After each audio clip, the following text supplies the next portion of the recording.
Hello and welcome back to Library of Ruina Storytime. We are up to part 13, A Deep in Star of the City. If you have watched us before, then you know what I'm about to say, but if you haven't, then I'm gonna say it. Thank you for coming to our stream. This is not a blind playthrough. It isn't a speedrun, it's not a challenge run, and it's not a walkthrough. This stream is a quote-unquote story mode where the whole focus is on us, the participants, voice acting the various characters for funsies. So the goal is going to be to get through combats as quickly as possible so we can get to the story so we can do all the voices for it. For convenience and ease of viewing, we will be using the NoGrind mod to grant infinite copies of any books obtained legitimately, but no other mods are in use. If you have not played Library of Ruina before, I do not recommend playing with the NoGrind mod for your first playthrough, because redoing fights is part of the intended experience. Though the hosts, Skern and I, have completed Ruina several times, please avoid spoilers in chat, as not all participants have, and not all chatters have as well. You can make jokes and references, but if you go too far, we'll know. Also, for anyone joining us, not everybody is current on Limbus Company either, so please, no Limbus Company spoilers in chat. Including one of the hosts. Including one of the hosts.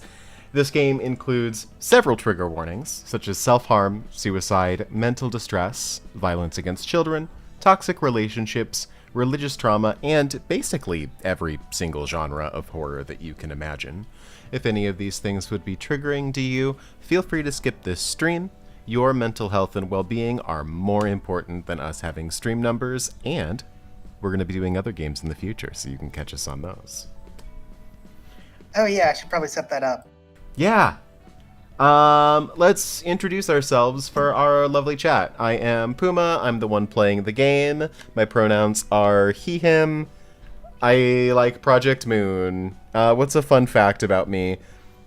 At some point, I professionally read tarot cards. Ooh. Oh. Yeah. Skern, would you like to introduce yourself and give us a fun fact? Hi, I'm Skern. He or she, I'm gender fluid, I don't really care which. Fun fact.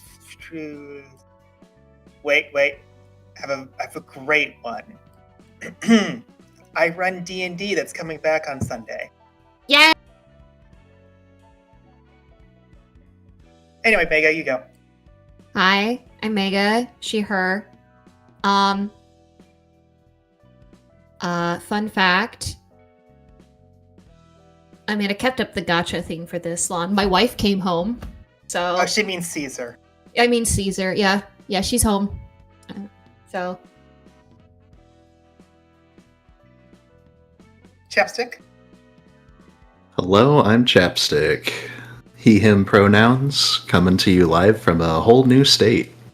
Where did I come from? Where did I go? Find out next time.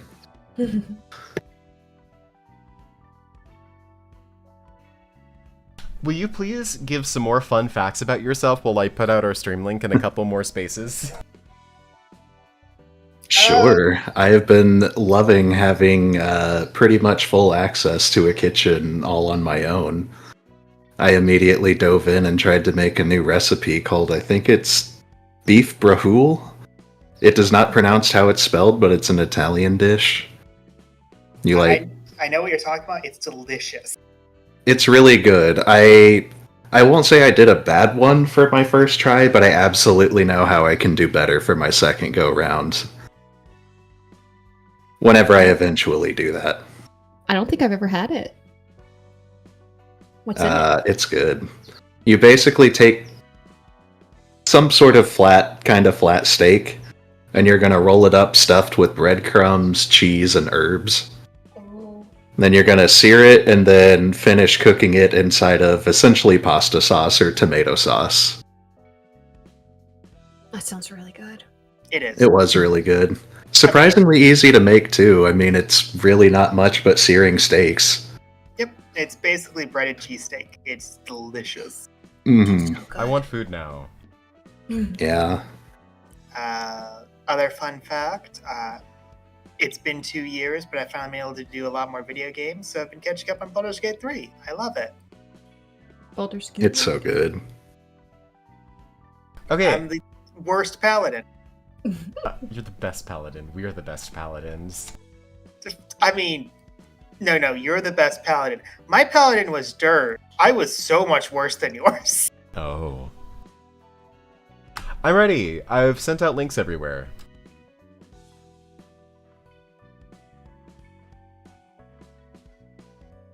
I only did a little murder on the side. What are we doing first? My dirge knows no peace. We can do Hesed. Like, I assume you're gonna end on Neon. I was thinking because we have 4 people, we could also do Arcorp. Oh yeah, Arcorp's fun. Yeah, I've got my Gebura team ready to go. I kind of just want to charge down Arcorp. What if we open up with a Hesed and then do some Arcorp? Yeah. I'd be equally That's good okay for me. with rushing into Arcorp without any kind of lubricant. Okay, bite a pillow. We're doing Arcorp. All Let's go. right. Where is Arcorp? Are we in Arcorp 1 or 2? One. Arcorp 1. Oh, I found it. Okay. Would it surprise you of the person I would like to be? Is it Mio? It might be Mio, yes. I'm willing to give Open my this wife up, but it is definitely my preference. I need to adjust a little. Oh, these people are delightful. I love them. I love all of them. I have a question about one of them. Uh-huh. Is it Mio? It's not Mio. It's the one. We'll see them. They look like they have antlers. Rudolph. Is that one of the? I don't remember the name of them, but like, there were like bug people. No. Okay, so they're okay. Arcorp is not the bug people from Limbus. Is that G Corp? That's right. No. Oh! Oh my goodness! We're very proud of you. All right, there are 4 people. I like this Maxim guy. I'll be him. All right. We've got Mio, there's the Commander Nikolai, and then smartass Rudolph. Mega, who do you want? I'll be the other. I'll go with Nikolai. All right, I'll be Rudolph. Let's get going.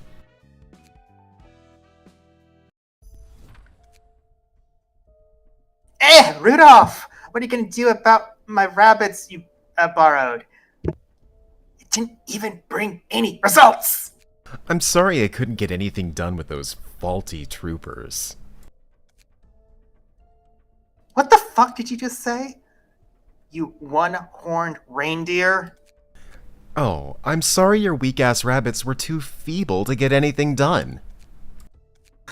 My money's on you, Bunny. Go snap his other antler like a twig. Shut up and sit down before I kick all of your asses. Arses. What's up, Granny? Being serious all of a sudden. The 4th pact will be distributed to Nest L and the library. The hell? The library I understand, but the whole nest? The thumb is shaking after losing an underboss, so driving them out shouldn't be difficult at all. It looks like the Index is being a pain in the ass instead. We won't mobilize many troops. Only a few will be going there as reinforcements. And what does that have to do with us? Our destination is the library. If we fail this mission, all 15,000 animals of the pack, including myself, will be culled. Haven't the higher-ups bailed us out, considering the circumstances? I guess it's obvious that we'd get in, since the 4th pack was organized exclusively for L Corp's nest. Well, it's a miracle that we were kept alive for so long, considering how awkward our situation's been. We worked our asses off to ensure safety, but our necks are back on the chopping block. Why do we always have to eat shit? L Corp's probably just self-destructed. Why do we have to get ourselves involved in the thick of it? Trust is vital for R Corp. It would not matter if L Corp did collapse on its own, but if it turns out to be the work of an outside force, the responsibility would lie on R Corp for failing to prevent the threat as contracted. The livestock that didn't do their job right are to be destroyed. And this Sorry! and it's okay. And this task concerns more than just L Corp. The hell are you talking about now? The library is also holding a mortgage on W Corp's Singularity. The books of the corporation's cleanup crew and passengers that were on one of its trains are apparently under the library's possession. Passengers. Mio, did you get in contact regarding the task you said you'd handle on your own? Mio? Nope, haven't called me back once. Damn. That means... She probably used it recklessly after waiting several hours on the train trying to escape. She's definitely the kind of person to do it. Was there a particular reason you had her take the warp train? Not really. I happened to have some other job I wanted her to do someplace else, so I asked her to take care of that as well. The library was only a measly urban legend back then, so I didn't think it'd be a big deal. She wasn't someone who died to an urban legend, so I gave her that job for sweet bucks. Nothing more. Wait a minute. So she took an economy class seat, not first class? Do I look like I've got the dosh to pony up to a first class ticket, let alone 3? Alright, let's say that she somehow got out of the train while it was running and got turned into a book in the library. W Corp is on the move just to cover up a few regular passengers disappearing. I mean, the train arrived at its destinations without any problems people could see. Yeah, no one would believe the story of the train stopping for that long. I wonder why they'd send the cleanup agents in such a hurry. That could easily backfire and expose the singularity of the whole world. Some will be interested in pursuing the truth behind the trains based on the contents of the books, too. It'd make more sense if first-class passengers were gone as well. We have more important matters at hand. It's our job to protect the singularities and nest of L Corp, W Corp, and T Corp. If we don't want to be stamped out, we'll have to retrieve the books related to the singularity related to the singularity by any means. We also need to find out the reason L Corp collapsed. However, if there are falsehoods mixed in the evidence you bring, the Ravens will directly dispose of you. Be mindful of that. It had better have been L Corp cutting its own throat. It's silly how everyone acts like their lives depend on the singularities. That's our job, so we have to secure them with our lives, silly or not. Yeah, right. You know, isn't it still funny? The deal with singularities, I mean? The time-saving teleportation of W Corp, which is in fact taking passengers on a 1,000-year ride in another dimension and going through the weird time tunnel thingy or some shit. And when the train arrives, those passengers are restored good as new. And T Corp repackages that time collected by the trains for sale or use, doesn't it? I bet some of those passengers are out there enjoying meat stew somewhere in the city, completely oblivious to the hundreds of years of suffering they went through. That's now being used for a pot of humble meat and broth they're they're eating. Hell, our corp's no different. Look at we. That's enough. If you rattle off on another word about the singularities, I will put you in solitary confinement. Uh, There's not a moment to lose, so prepare to mobilize.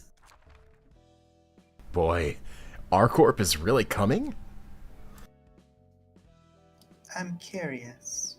I wonder how the library in its state will fare against our corp. Well, we have Gabora, so... Oh, really, ma'am? Spoken like someone who never does field work herself. I trust you to handle it nicely as you always have, even though you're complaining right now. Also, you haven't fought in a while. As much as I'd like to give you advice, the rabbit team is the only one I've seen in action. So there's not much I can say there. And honestly, they kinda sucked in Lobotomy Corporation. Kinda did. Don't sweat it. I pulled our corp Ishmael and our corp Heathcliff in my Limbus Company game. They're kind of underwhelming. Plus, it's not like you ever told me how to fight. Sorry about that. Come on, don't give me that stern face. I was just joking. By the way, why did your corporation hire our corp? I could see why at first, since I knew nothing about how things went in Alcorp, but looking at Gabura and the librarians here, they seemed more than capable of handling any kind of situation. Things would often go out of control because the entities we called abnormalities. Sometimes the situation became too much of a burden for the employees to handle. So you called the rabbit team to reduce casualties. Why not the other teams, though? Even though I never saw them myself, I was told in brief when the contract was first made. The rhinos wield significant combat prowess, but they are easily agitated and can cause collateral damage to the point of reducing the facility to rubble. That guy sure looked tough and dependable. What did they tell you about the reindeer? I was told they use psychological attacks. While the machines would have been relatively safe to them, they still had the risk of causing irreversible damage to the manager. In a nutshell, the rabbits were the only team suitable for that facility, huh? That's right. Of course, the rabbits did make matters worse sometimes. Every time! Do not use them! But all in all, they were quite helpful. The air feels heavy. This atmosphere makes me feel as though we're in the ruins. The star of the city is not much different from the ruins in terms of danger. Aren't you guys excited to graze some fresh grass? Mio, please keep your mouth shut for 5 minutes.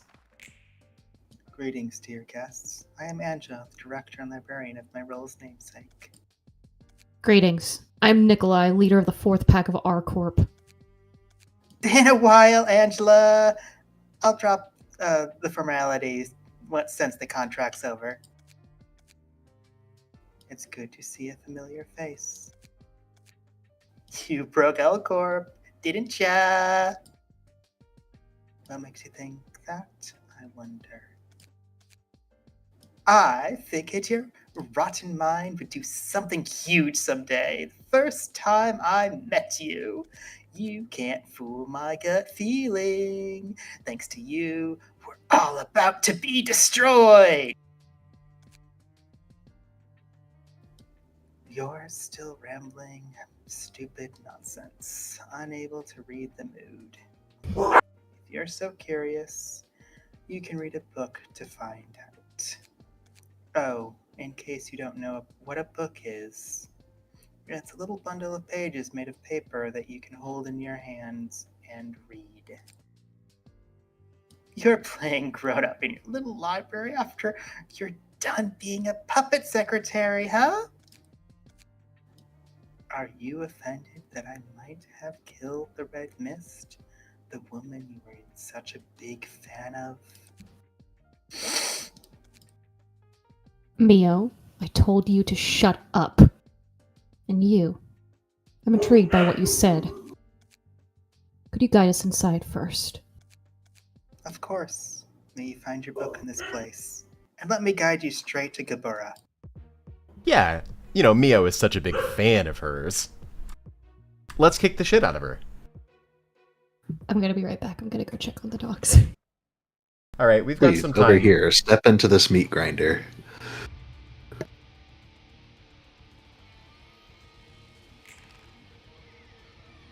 So anyway, here's how the arc group fight works. There's a lot of them. Counterpoint, we have Gabura. I believe I don't have to say anything else, Puma. Correct.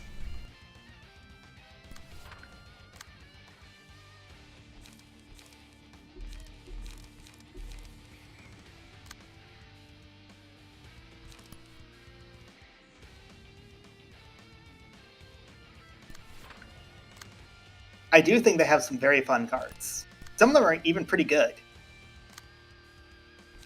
I actually think their first wave is the scariest.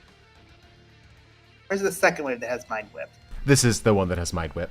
Yeah, I thought it was the first wave. I wanted to confirm. Mind Whip, I think, is the scariest card.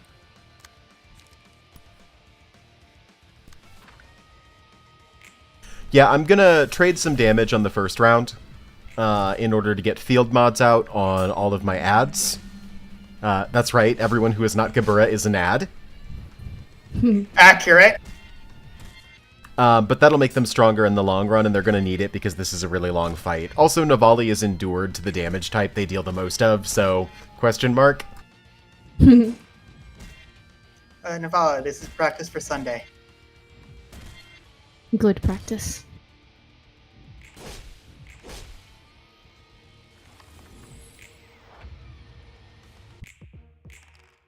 Oh, they hit us with the "you're losing" music. They don't know. They don't know what's about to happen.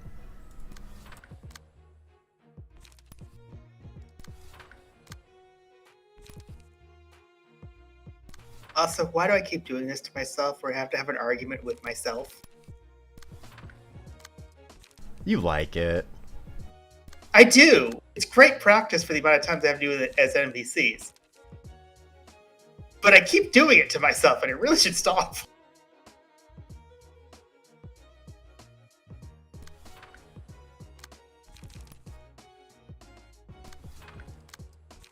On the other hand, I got to be a mean girl to myself twice.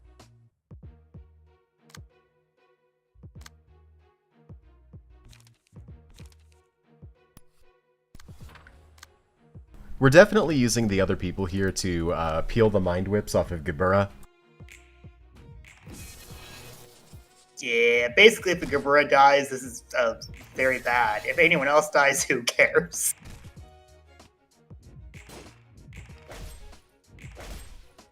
Sorry, Navali, you're a sacrifice.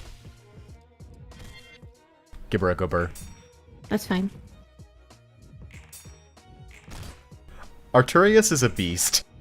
I'm sorry, Navali. Yeah, I was about to say, you know who's not happy about that? I don't see him rolling a nat 20 twice in a row. Mm-hmm. Actually, You're right. I rolled it 3 times in a row in that fight. You're right. I don't need to resort to such cheap tricks to be awesome. I did 50 points of damage with you at level 3. You were level 5. I was? Yes. Oh.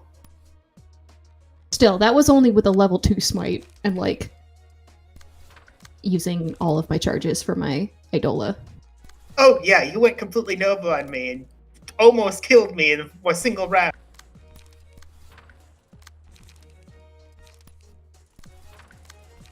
I miss Arturius. He's alive! Arturius is great. He's alive, but we haven't played for 2 years. You'll see him again soon, probably. Well, no, you're gonna do. No, we already saw him. Yeah, you did, but I'm saying you'll see him again in the future. But you have to do a lot of vampire shit first. He had a gnarly scar that a certain bunny woman gave him. You were very proud of the scar, I'm aware. Yes, Navali was. Arturius is a beast. He keeps max rolling. Anyway, you know how I keep talking about doing a Baldur's Gate 3 run with you, Mega? Mm-hmm. Clearly, instead of Vermilia and Navali, I should do Arturius. She initiates PvP. Weird, I feel like I'm being targeted by my own ally repeatedly.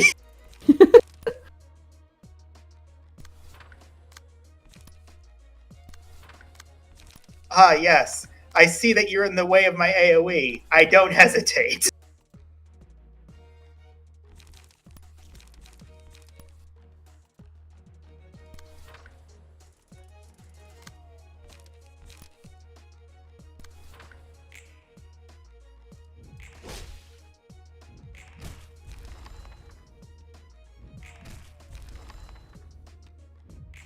So, I've set Gabura up where she gets a lot stronger when the people on her floor die. They're not dying? They're not dying. Correct. Navali heard that this was training for Sunday.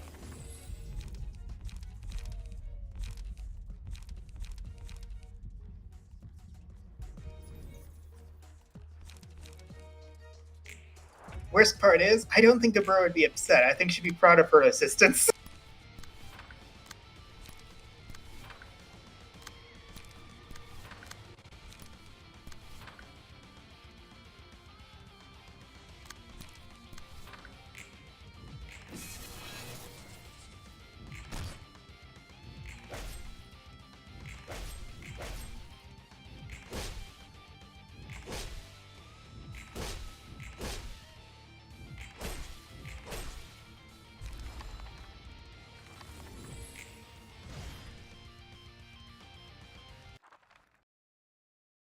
Alright, now that that incident of terror is out of the way. Hello, rhinos. Hello.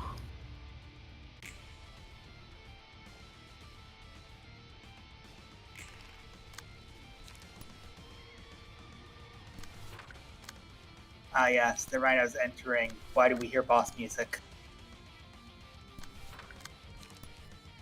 They're like, is that the red mist?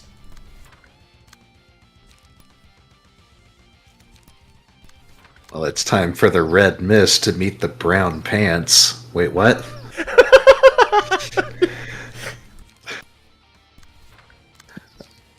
I think I've just cursed myself with my color name. Oh no, I don't want to be a fixer anymore.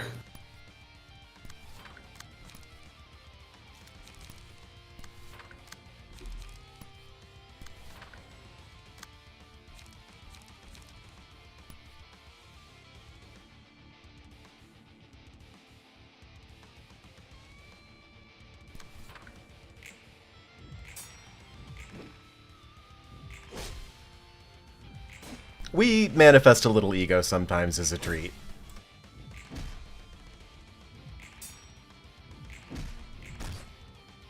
I mean, Gabura gets a little antsy and bored.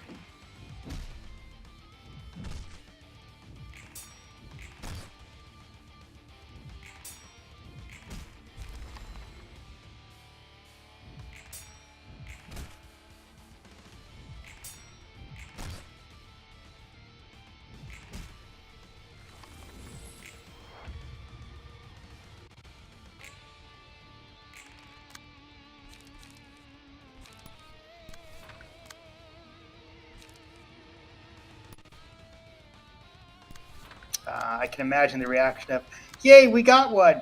Why do I feel like we're in more danger?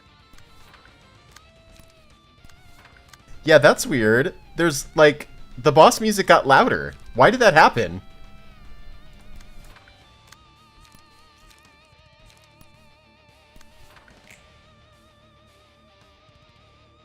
Oh no! She's swaying horizontally!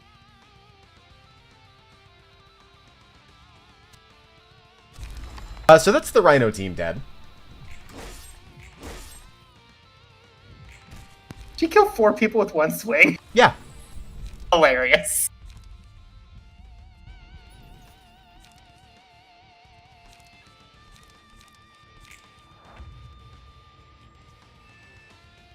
Three people. But the I two mean- survivors are broken, so they're just there for cleanup. They're there for health. They're health packs. Yeah. She did worse than kill them. She left them alive for resources.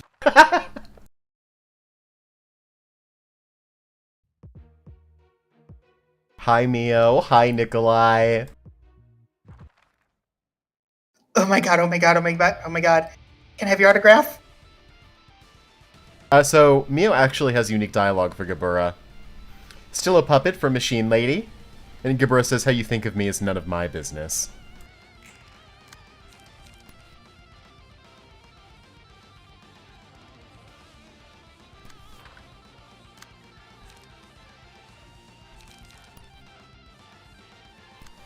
And Mia's about to have a really bad time.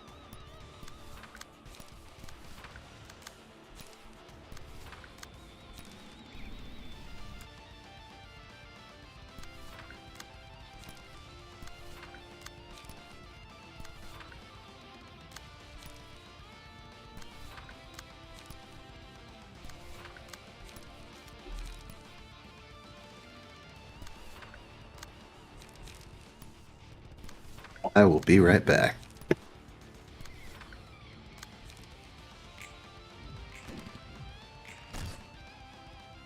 But on the other hand, Mio does have a gun.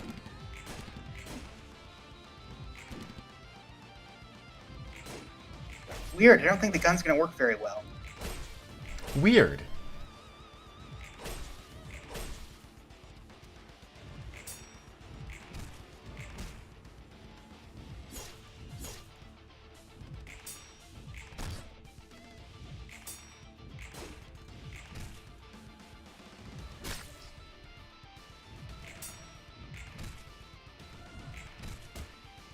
I have to ask, because I wasn't paying attention, who is the one person who died?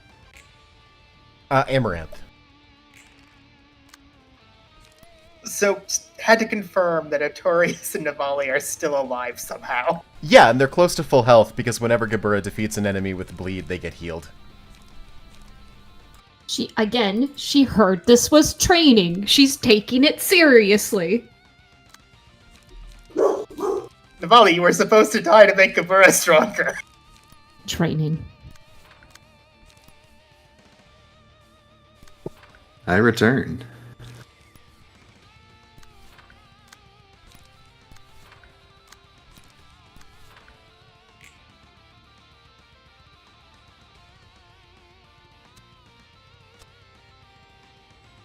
Oh no, we got covered in blood. That's probably a bad thing.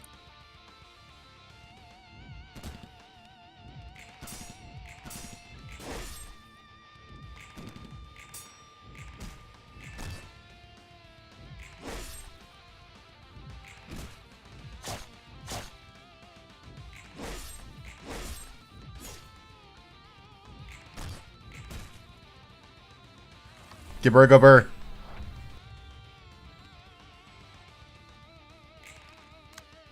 The one way to stop her, run her out of energy. I mean, she has a lot of energy generation. Also, don't a lot of her cars now cost 0 at this point? No, because they keep resetting because these are different acts. Right. That makes sense.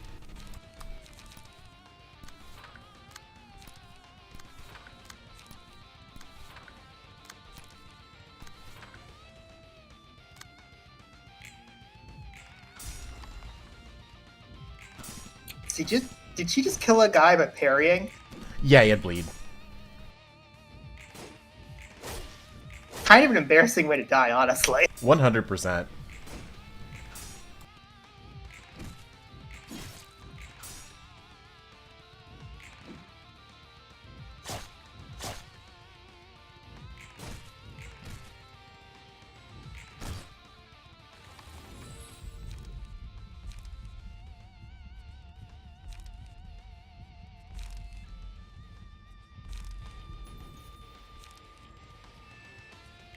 Oh no, we're doing too good. We only got positive things to choose from.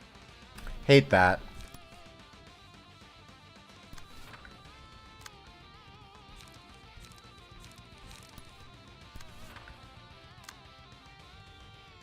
I hit the autoplay button. Fair. The true insult to Mio. Nikolai, you didn't deserve this. Mio, you absolutely did. That's why I love you.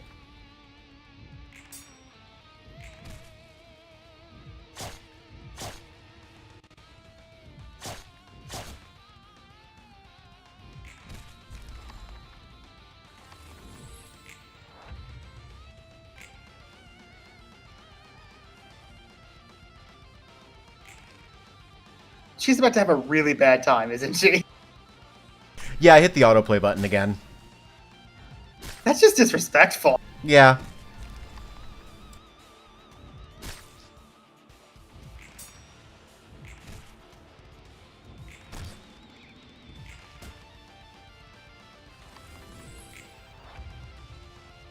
Like, I feel like this is just torture.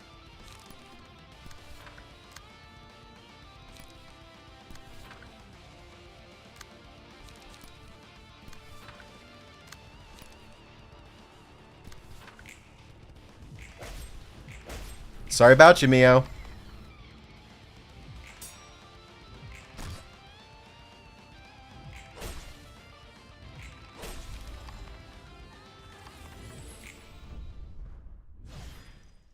Alright, my food I am is so here. proud of Navali for surviving. Let's do the wrap-up scene, and then I'm gonna grab my food. Makes sense.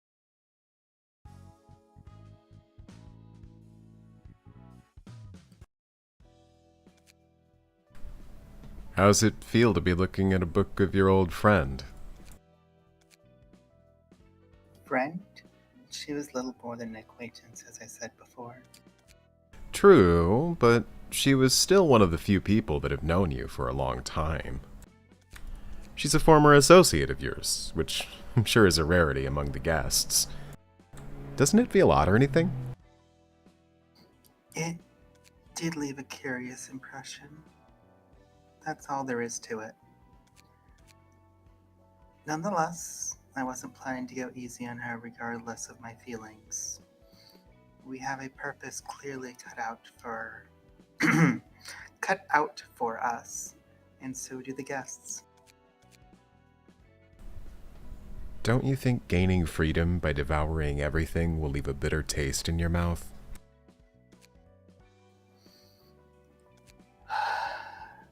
I don't know. But right now, I want to focus on heading towards the goal I have. I don't want to pay attention to what's around me. Taking these steps is hard enough for me.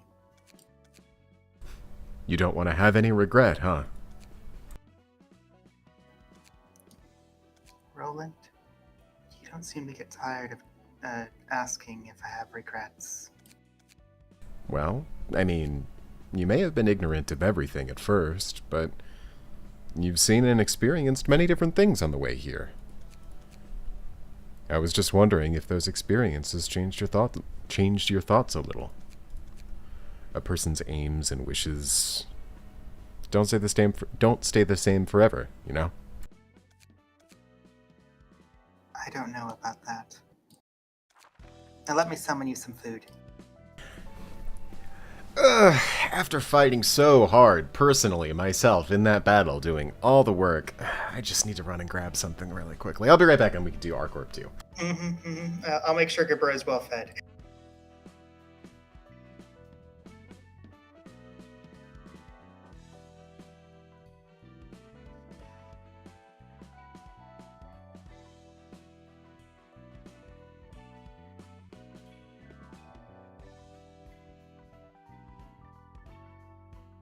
So, Mega, while Puma is grabbing food, I have an important question for you. Mm-hmm.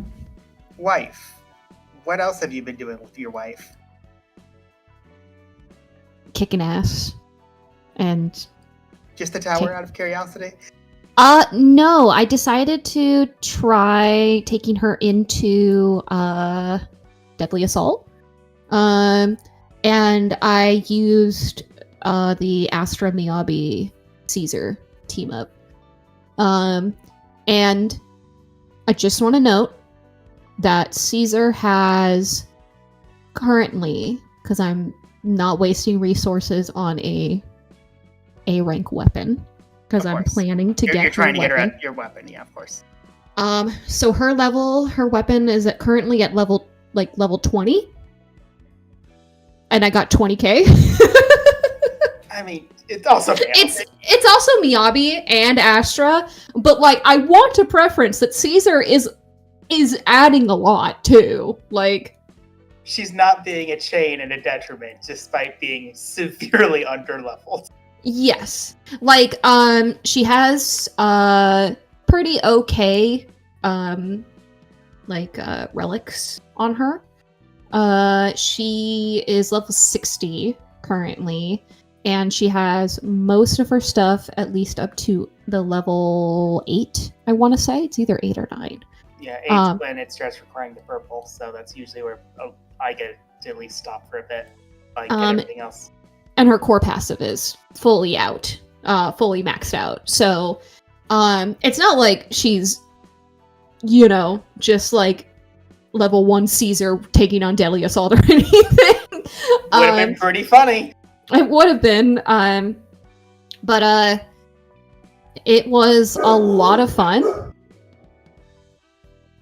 I also that's the most apologize important for my thing for dogs. She is so fun. I love playing her. I assume you haven't done the Fufu event? Is that the one where you make teams? No. She has a agent story. No, I haven't done it yet. It's interesting. I just did the one where you have to make teams. I like that one too. And for the first time I got to play Yishuan, Jifufu, and the panda guy all together. And they were pretty fun, actually. The team comp's pretty fun. We'll talk about it in the future, but I might hate them. But at the same time, they're a lot of fun to play. Yishuan is just so beautiful to watch. I agree. I wish I liked her. Like, aesthetically, the entire time I was watching her move, she it was so aesthetically pleasing to watch. And she was so cool. Jifufu's cute. I like how she spins. Her animations are adorable. Yeah, and Yishuan also has really cool movement sets. They feel good. They're very strong. She just feels like she has feels like so many ways to literally attack. Everything. Yeah, she has so many different ways to attack. For God's sake. Yeah, it's crazy. Oh, good. Puma's back. Hello. Hi. Hello. What should we do next?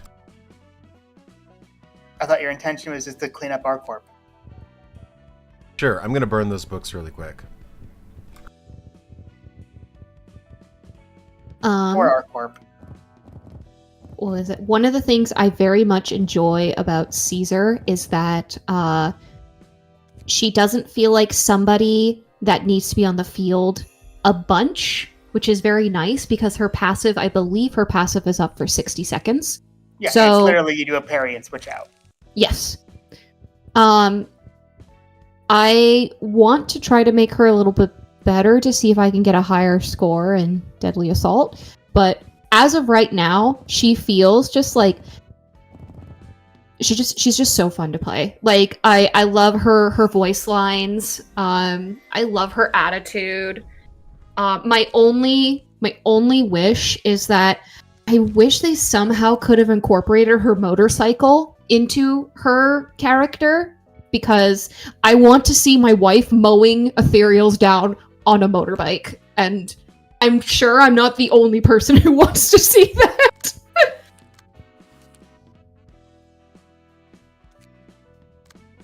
ArcWarp 2! Let's go! Warp 2. I don't think we have to assign anyone else. We already have everyone assigned. There's a couple researchers. There's a 1 and a 2. Oh. Who's gonna take 1 and 2? I'll be 2.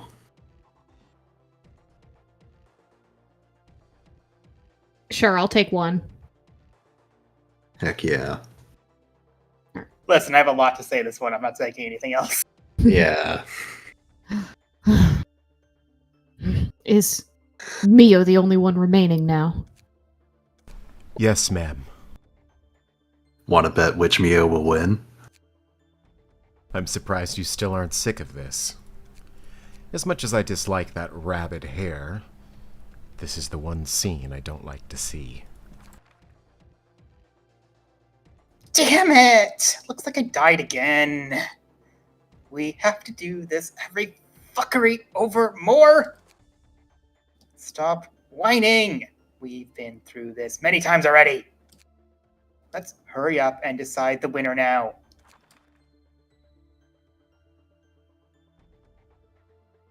One day with the TT2 protocol at 100 volts output, that'll cost a lot of energy. You usually give us a week. I know that sufficient time and populations are needed, but we cannot afford to wait any longer. One day accelerated 100 times would be about 3 months. And there's about 5,000 Mios. Man, having to fight 10,000 clones of myself for a whole year was pure hell. We had it easier this time. Shit! That's about half of us dead. Reminds you of the old days, doesn't it? The first time I killed me, my hands were shaking like crazy.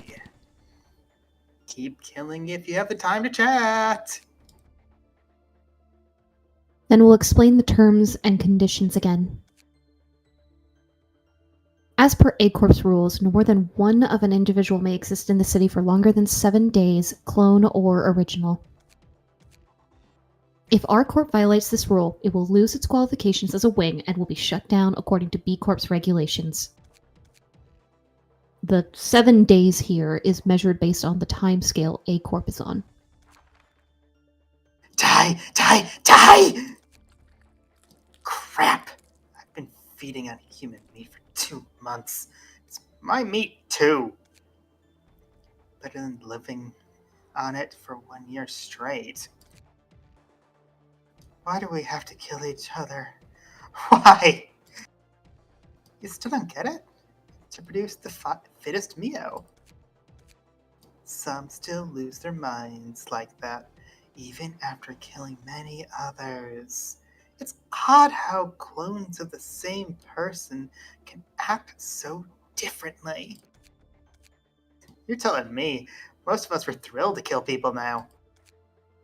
Because killing was literally the only way to survive. This is but a digression, but you'll have to be more conservative with using R-Corp's hatchery, or the cloning machine in other words. Because L-Corp went down so suddenly, we don't have enough energy suppliers to meet the demands right now. W-Corp is apparently an emergency for the same reason. I suppose so. I heard from the Supreme Commander that L-Corp was extraordinarily generous about its offer. I cried a lot at first. Shocked that I had to kill myself. But after killing myself again and again, it became as easy as breathing. If I can kill myself with ease, what's to stop me from killing others? And the joy of being the last survivor was something else. It was piss annoying to wake up every time with all the memories of struggling to survive, though. It's all thanks to the word of advice that the Red Mist gave me that I could withstand these hellish times. It's not the strong who survive. It's the survivors who are strong. That legendary red mist rescues me like a hero in the backstreets, says that, and leaves. Wasn't it awesome? You bet it was. Let's get back to the business and see who survives now. For the reason stated, this will probably be the last time the fourth pack can hatch. If you fail again, there won't be a next chance. I've been expecting that. There wouldn't be any energy left for us to use there wouldn't be any energy left to use for us. It seems the two of us have the tightest grips on life. No need to hesitate. This is our last fight, so let's end this with no regrets. Looks like I got out last this time. It's good to see you, Rabbit. What? What the hell would you greet me? Aw, shit. Hey, you guys made another bet, didn't you? We did, number 635. The tab's on you next time we get a drink, Maxim. I was so sure Mio 17 would make it. She seemed to have keen senses. 17 was a tricky phone. Not gonna lie. By the way, Maxim, you're paying for my drink too, right? Yeah, for sure. That's the rule of the bet. Alright, it's payback time. Let's wreck these librarians or some shit. That's what the singularity of our corp was? They said two of the same person can't exist at once for a week. What's the reason they set such a peculiar rule? Don't ask me. I don't want to know the answer to that. If it was possible to clone dead humans, then why did he create me? I'm a Sephiroth. He was willing to break any rules or conditions. Well, that technology could have its fair share of flaws if we look at it in detail. Might need several preparatory steps, or some sort of permit, all that. It could be more complicated than it seems on the surface. Maybe what the person you're talking about did was the best option for him at that moment. Still, I'm astounded by it all right. There really is a cloning technology for humans. They can roll with it as long as no more than one of the person exists for longer than a week. What were they thinking there? This clone business feels rather similar to what I'd gone through. I didn't expect them to be used so ruthlessly, even if they're clones. Are they going to be stronger than the versions that we received the last time? I can't say for certain. We're facing elites that competed against thousands of themselves and came up on top. I imagine it won't be a pushover. The air feels heavy. This atmosphere makes me feel as though we're in the ruins. The star of the city is not much different from the ruins in terms of danger. And we all died here once. Still, though, aren't you guys excited to graze some fresh grass? Mio, please keep your mouth shut for 5 minutes. I welcome you once again, dear guests. I am Angela, director and librarian of my role's namesake. Greetings. I am Nikolai, leader of the fourth pack of our corp. You're saying the same thing as last time. Am I? Been a while, Angela. I'll drop the formalities since the contract's over. Don't you have any problem? With what? You've killed countless clones of yourself. So? Tell me, library director, how much do you know? How can any of you remain sane? You are humans. How is it possible that your mind hasn't collapsed? Captain, I think she's aware. I see. This must be the power of the library. Are you surprised with our way of life? Perhaps it may seem so for a being that is staying in a sheltered environment like a precious flower. But this is nothing compared to what we have seen previously in our lives. We have no problem enduring it. You know nothing of my life. You're right. We know fuck all about it. So stop being a pissy little crybaby and let's go about our separate ways. We don't want to die here twice, you know? I don't care how you lived.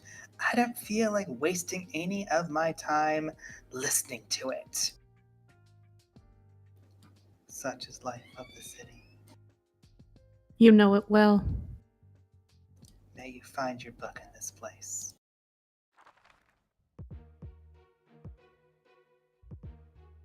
So anyway, Guerrero's gonna kill them all again. Nice. I don't Round even two. think we changed any of the cards, did you?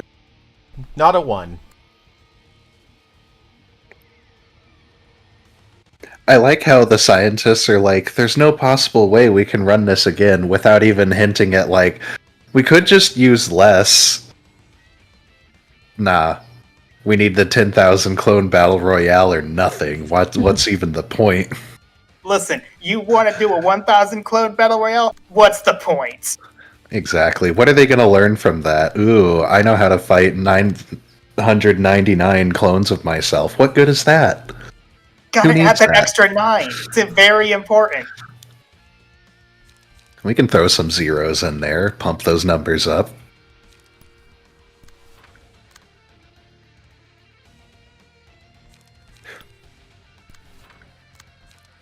I will state for the record, I do know there's a religious meaning to 10,000 deaths, but I'm completely ignoring it for this joke.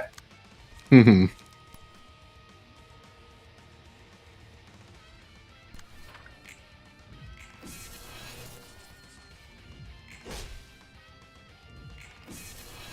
But the only difference in this fight, well, there's 2 differences to this fight. The first difference that matters is every single main person has a super move now.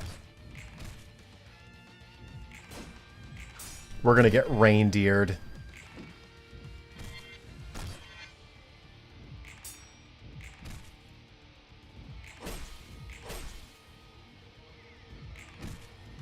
Or else it really is basically the exact same fight. In my opinion, this is the easiest final one of the Star of the City choices. I agree. I think you'd agree. Yeah. Especially since Guerrero really could just trash this on her own as the moment you get Red Mist.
Out of curiosity, what does that little laser beam they keep shooting do? Mind Whip. A bajillion damage and stagger damage. I see. I believe it also does self-stagger, if memory serves. I believe so. They are wielding the power of a migraine, focused into a laser beam. That's I mean, really a whip, inconvenient. but yes.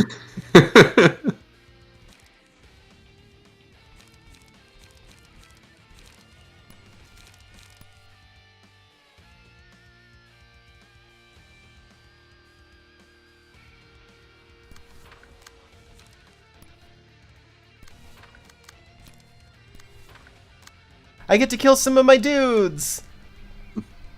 Hooray. Let the sacrifices begin. I also was slightly amused by all the portraits in the last scene, right towards the end, where like half of the people have the literally red glowing eyes and a dark shadow over their face. And then Maxim's just in the back like, haha, I love fighting myself. It's so cool that we do this.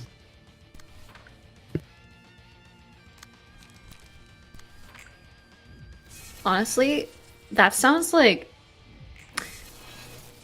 a really fun, like interesting idea. It's like, all right, here's your character. Now they have to fight 1,000 clones of themselves.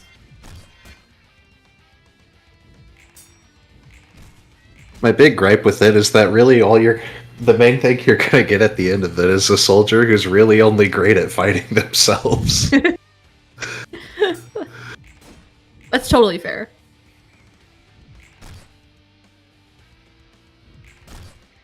Like you have 10,000, 1,000, whatever rhino huge beef lads fighting each other, and then the one survivor has to go against somebody who is like small and speedy. What does he do?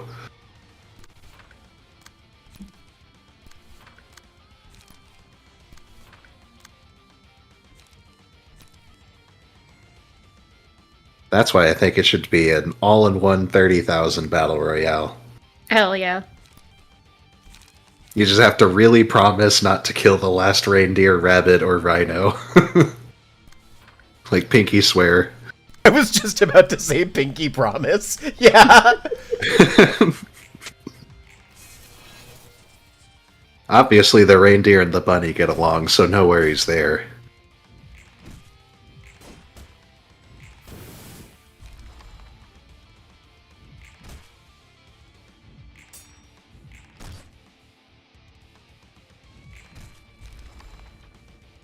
So several of my units face tanked mind whips, and everyone is still alive. They've already been through this. Yeah. They're like, they know. They have to go through the headache that is working with Angela. They can stand the migraine gun.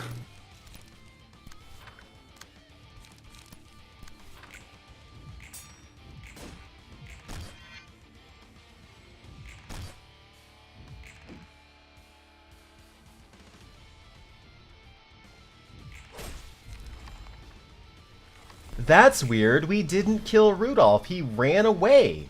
What will happen? Shock. Shock. Or Mystery.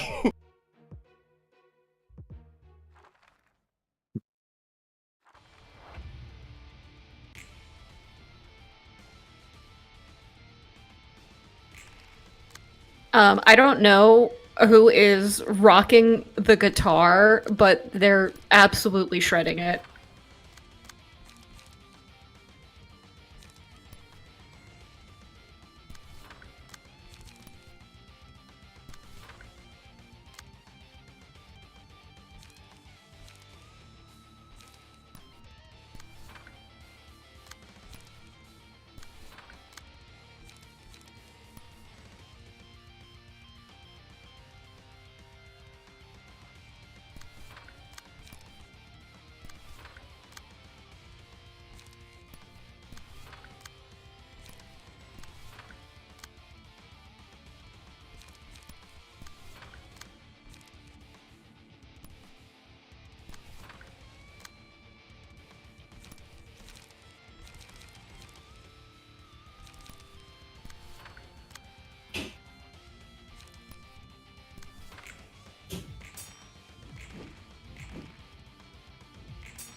Bonk. Clang.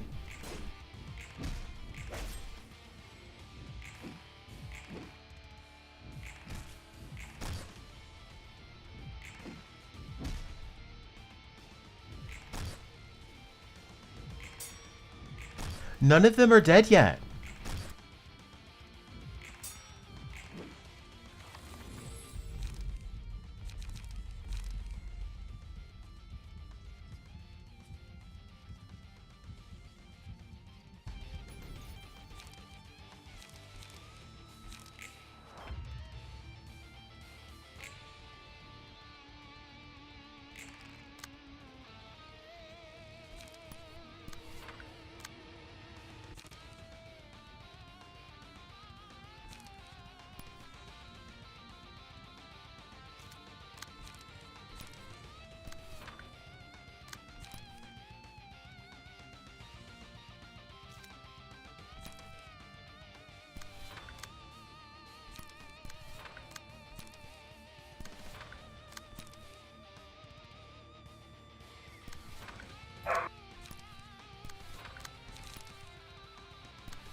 Yeah.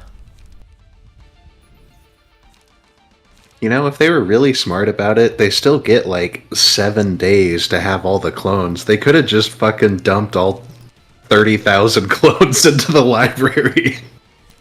Yeah. They really could have, honestly. That would have been so funny. Who would win? One Gabura, like 50,000 Mios? Gabura takes onrush and horizontal slash. Yeah. Gabura would actually win. I It'd be figured. very funny. Especially since she could probably offer an autograph to one Mio and then they will all immediately turn on each other. That's how she That's how she won against the Mios. Mm-hmm. The horizontal slash is her signature across the paper.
Even at 8 health, Frank can't die.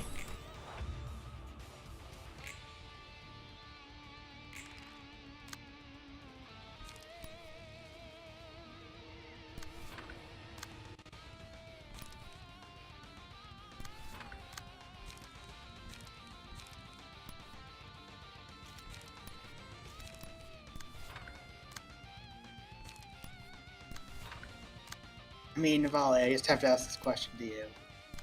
How's it feel to be knee-deep in bodies? Hmm? How's it feel to be knee-deep in bodies, Navali? Correct. Horrifying. It's gonna get worse. Are we sure she's a good person? I'm a very good person. She's just blowing off steam.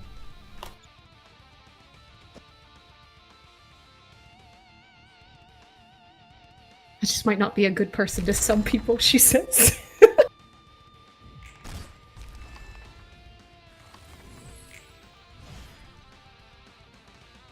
So that happened. Did no one die? That's so Wow, it good. went even better than last time. Yeah, we killed them in 2 turns. Nice. So about that. They're all here. This is the Wow. extra part of the R Corp 2, where you have to fight all the bosses at the same time. Whoa. Now, normally, you know, this would be like a scary, desperate thing because you're running out of people. Maybe you're at a high emotion level, but you know, you should be weakened. In this case, I imagine they come here and go, "Why did we get all of our men? Did they do nothing?"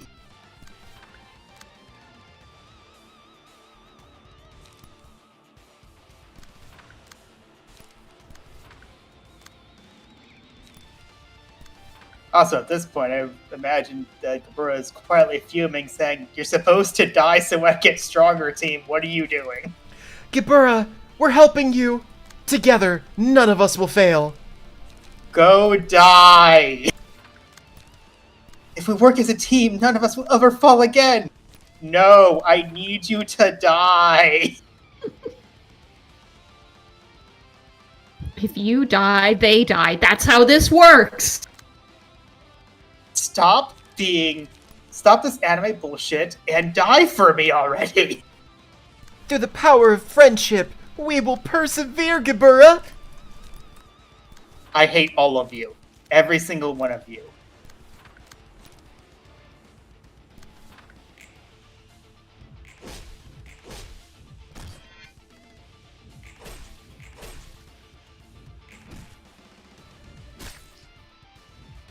One of them died! Woo! Woo! Hooray! Celebrate! Finally, we're losing men.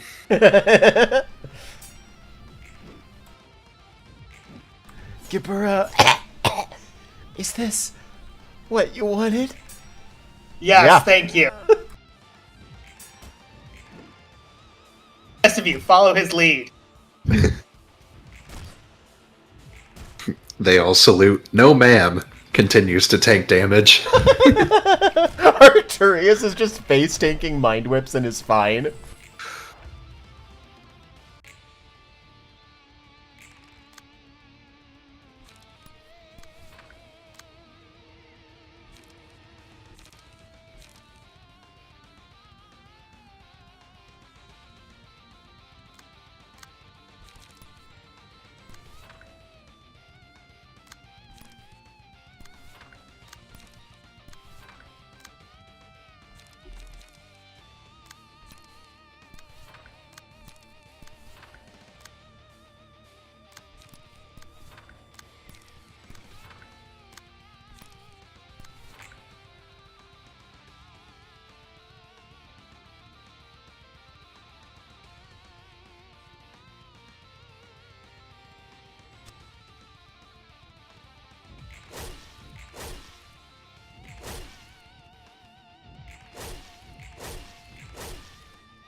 They're not allowed to die.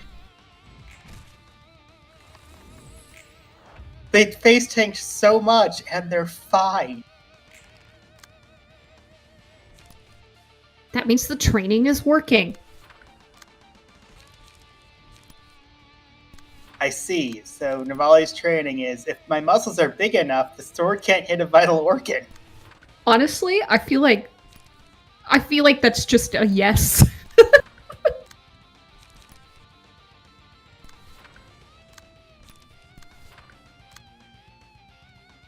Forgot, like, isn't her AC like 20? I think it's 22. Yes, and then if I get the buff from Celastra, it's like 23.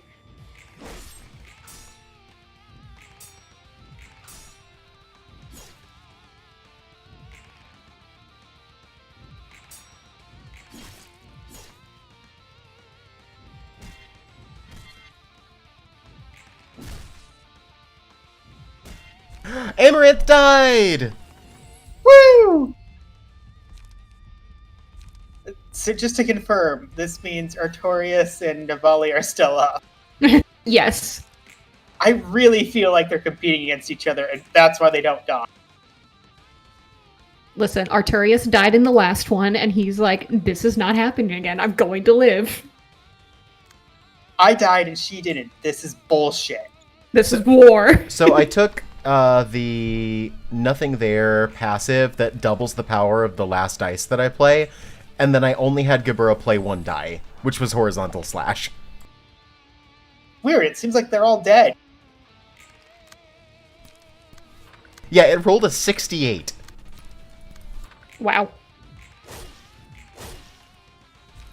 Those are almost Limbus Company numbers. This time, both of them lived. They're a power couple. And Navali tries not to throw up. Huh, weird. I feel like I have to go kill my commander now.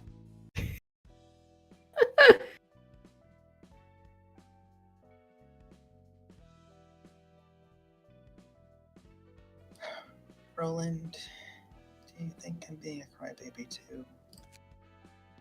One sec, I have chips in my mouth from watching Gabura do that fight. Why'd I bring you food while I'm crying? Nope. I don't think so at all. Speaking as someone who got to see what kind of life you've lived, albeit indirectly. I'm starting to feel a little scared. I'm scared that the anguish I'm bearing might be something anyone can stomach, and I'm making a big deal about it. They said they've been through worse, that they can bear that much. Is it actually because I have no such experience? Is that why I'm suffering so much agony from what is virtually nothing to them?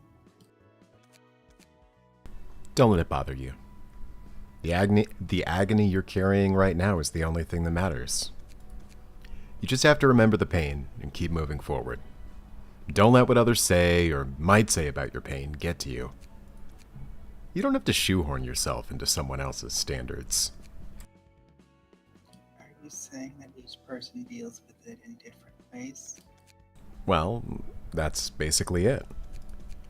They like to set up standards and accuse some people of acting like a baby or making a big fuss over nothing. It's better to just ignore that.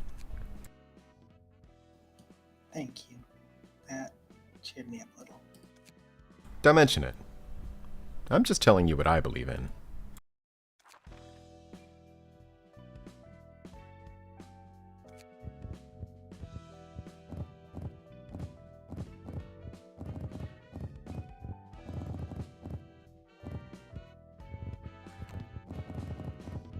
Nikolai never got to use her super attack. Sure didn't. Oh. It kills on hit. Nice. Nikolai's passive also is extremely good. Oh! So, Nope, it doesn't. It just does a ton of damage. I want to clarify to see if I'm understanding the story. So they're actually gone. Yes? Or no? They could just make clones of themselves again. So they're out of energy. Okay. To put it another way, could they make clones of themselves? In theory, if the corporation will let that happen. Okay. But it sounded as if they're low on energy and they essentially failed twice, so why would they invest the money? Okay. That's what I was feeling like I was understanding, but I wasn't sure if it was like oh, this is the final time. Like they can't ever come back. It's the final time because corporations suck. Yeah.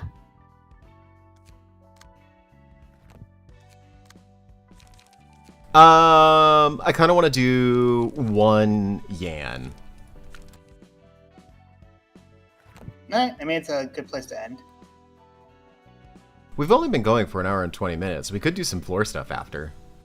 That's true. I was going to suggest the floor stuff first. I'm down for anything.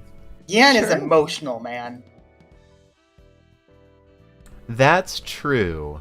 Yan is exhausting. All right, let's do this. We've got Hesed, Bina, and Tokma. Why don't we do one of each? And then end on Yan? Yeah. We'll need a Hesed, and we've got Bina, and we'll need a Hokma. I think Angela and Hokma are talking, unless it's still Roland. Believe it is Angela and Hokma. I'm fine being Hokma. Where will I find the script for this? Tiferet.Zazu. I'll send you a link. Do you also want to be Hesed then? Because I can't be Hesed because I am Roland. It's chapter 1000 Sephiroth. Okay. Oh, sorry, not Sephiroth. Sub-stories? Side stories, yes. It's chapter 101 side story. No. Okay. Sephiroth sub-stories. Damn it, chapter Okay. 100. I got 100, it, eventually. not 1,000. Okay. Listen, I'm tired of not paying enough attention. That's Okay. why I make And then coffee. within the sub-stories, which one are we doing? It's going to be Hesed 2. Hesed 2. Okay. Which is decided And to it's test not- it then. Is it me? Do you want It's to be? me. It'll be me. But it looks like you're doing a fight first, so I'm going to check if the restroom's open. Be right back.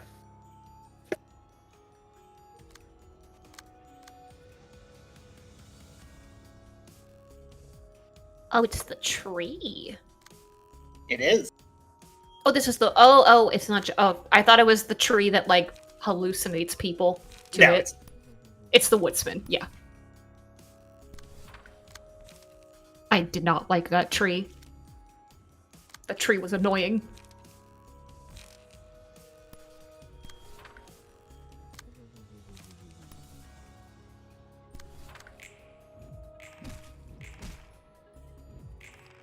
Well, these trees have hearts inside of them.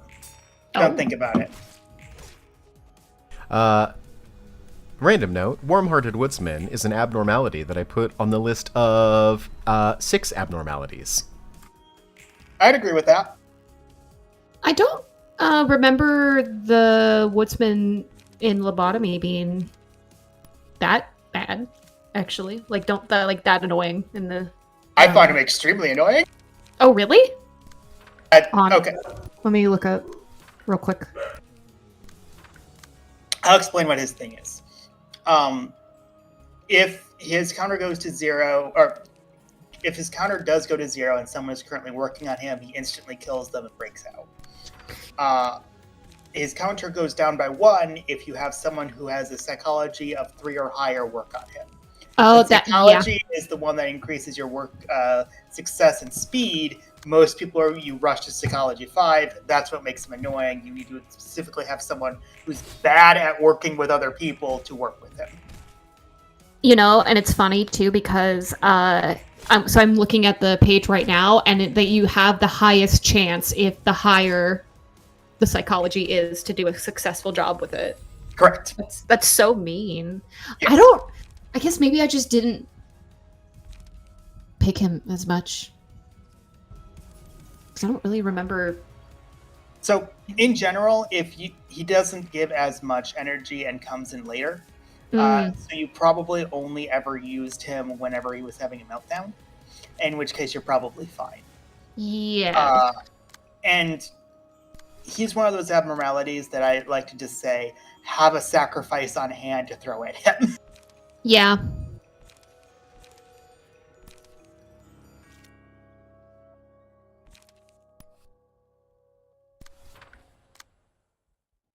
Do I think he's like a problem? No. He's not hard No. to figure out. He's just a little bit annoying.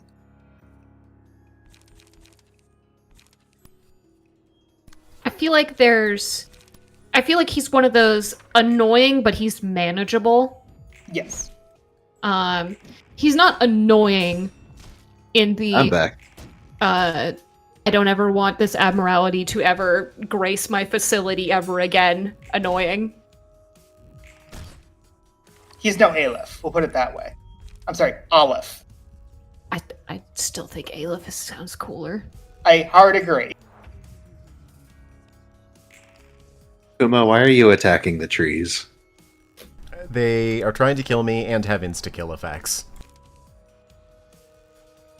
Well, that's just nature. Circle of life, baby. I'll return the plant. And we know how dangerous trees are. They can fall on you at any moment. Can't trust them. I'm sorry, what I said is wrong. We don't return to crab.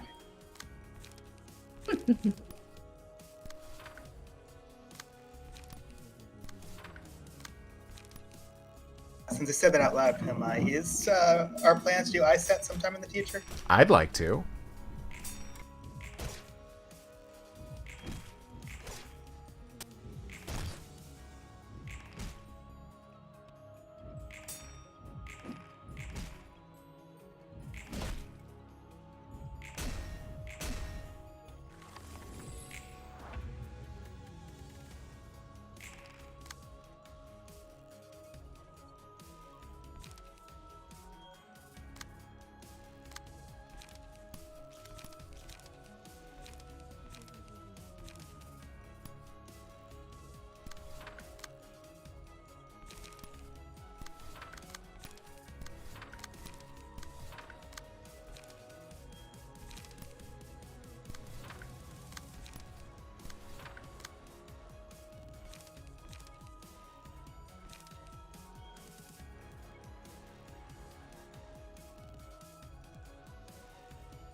Hey, Ramon.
Skern, I want Six to have an envy ego attack that is this thing. And she chops you a lot. Everything is tree. Get at the warm, gooey center. I won't let you take my warm heart. It's mine. Get away. You need more. You need more hearts. You know they're inside other people.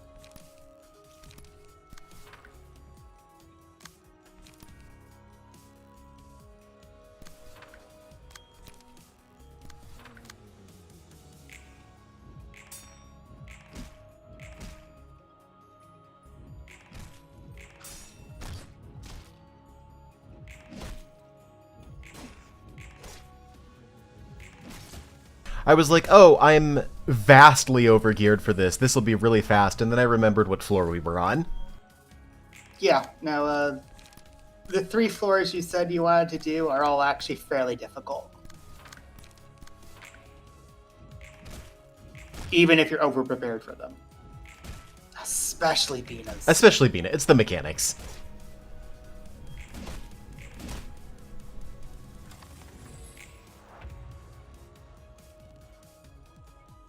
Oh no! There's no heart anymore. I do think you should absolutely try to plow through all of Bina's before you finish Star of the City. Yeah, I'm gonna need Bina for Shao.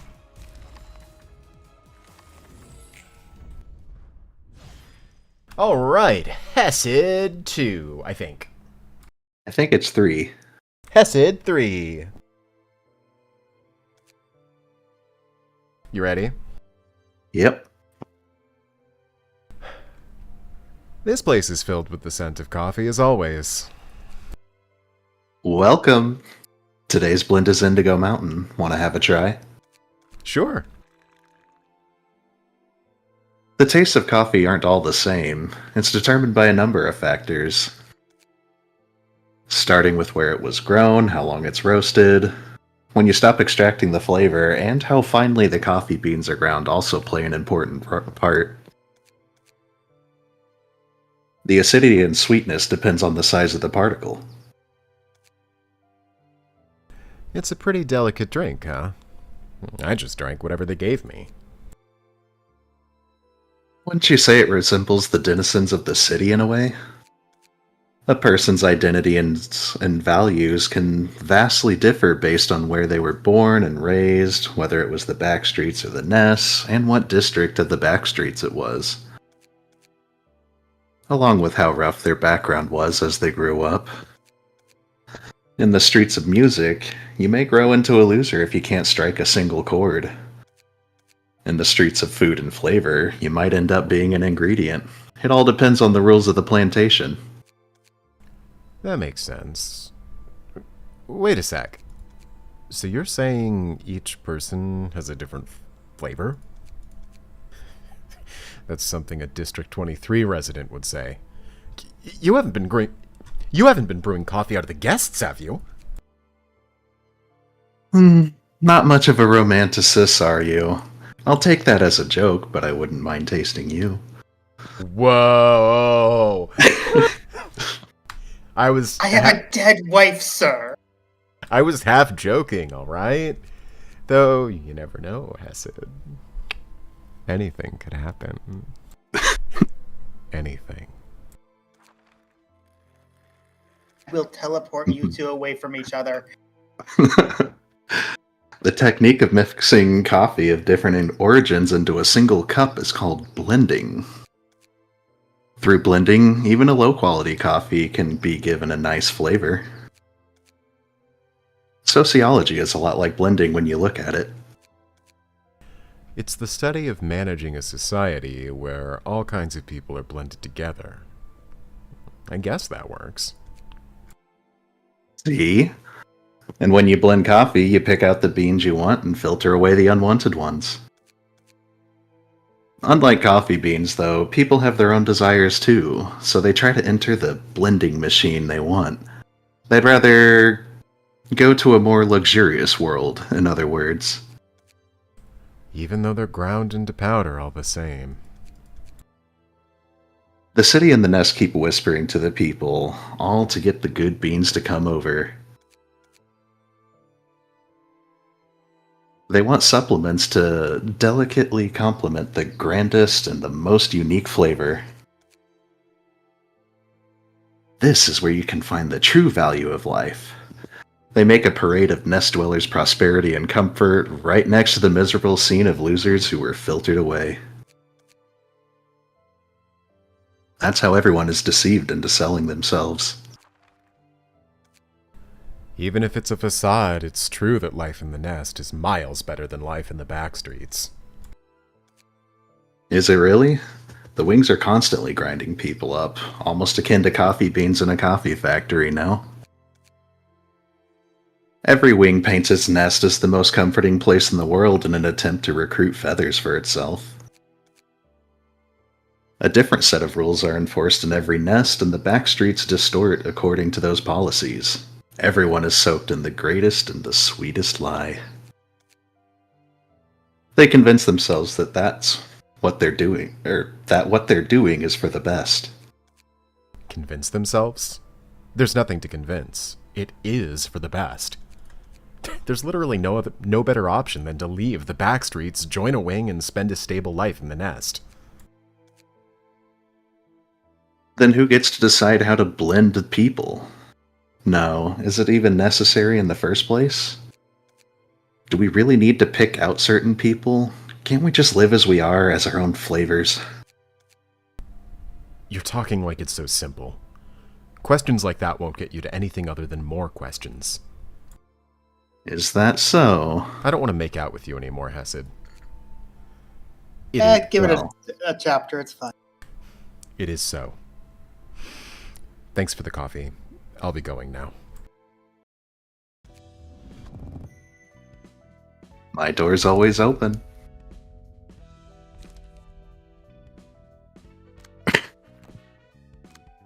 So now that Roland's sulking, clearly you have to go to Bina, right? Because that's going to make him feel so much better. Yeah. Talking to Bean is really going to fix everything. You're just gonna have tea. Hi, You Hazel. had Hi, coffee, Sean. time for tea. Hi, Yum Yum.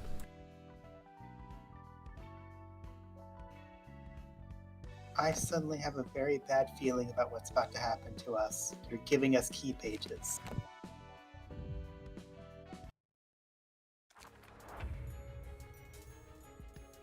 Oh, hello. Birds. Burbs. Yum Yum is like, guys? Where did Bina go? She's busy. I think she's afraid of birds.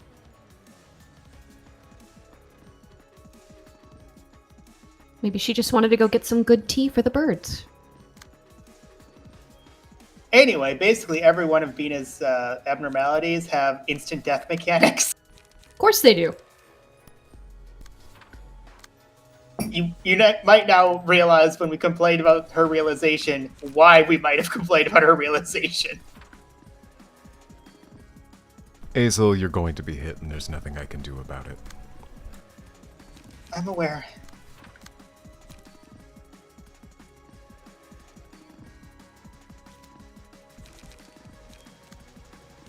I hope you intercept after I'm charmed. I find you useful to me. Is that you're going to intercept after I'm charmed? Yes, I'm also pretending to be much colder than I actually am. Listen, I have exactly one concern. That's being eaten by that thing. Guys, I hit it! Yum Yum is over here in their own little world. I mean, Yum Yum's the one who kills everything. We know that. Yeah, 100%.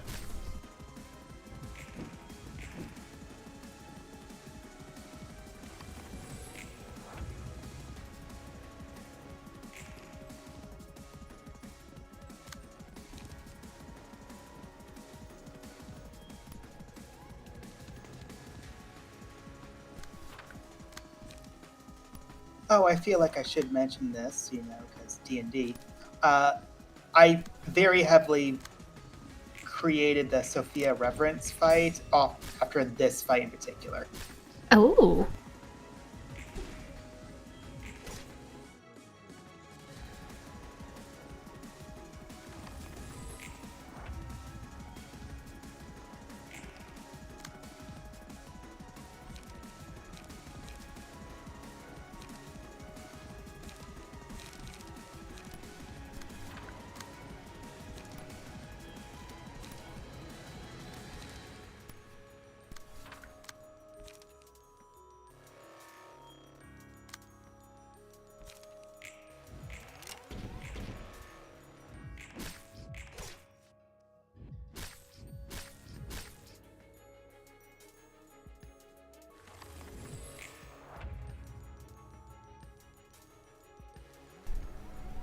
Miss Hazel, how was it to be mind-controlled?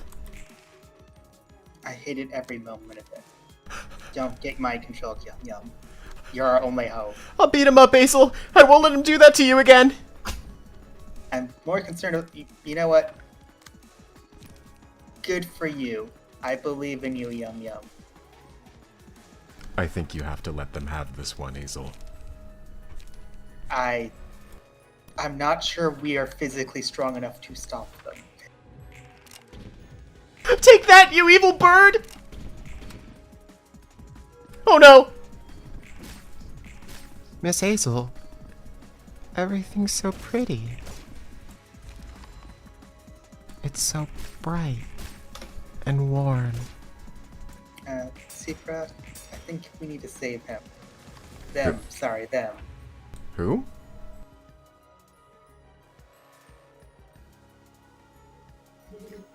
Oh, I'm who Zebra wishes he was.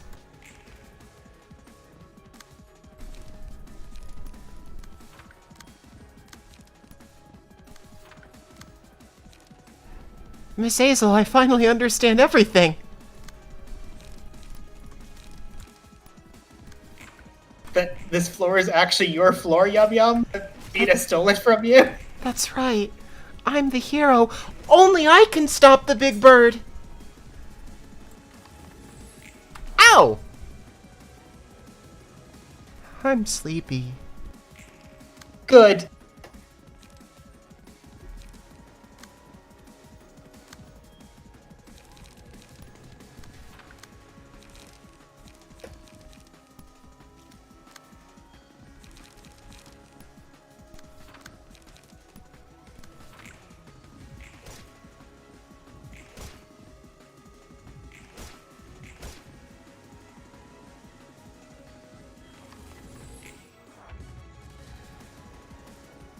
You know, it is pretty intimidating that this many-eyed bird just walks up to you and stares at you.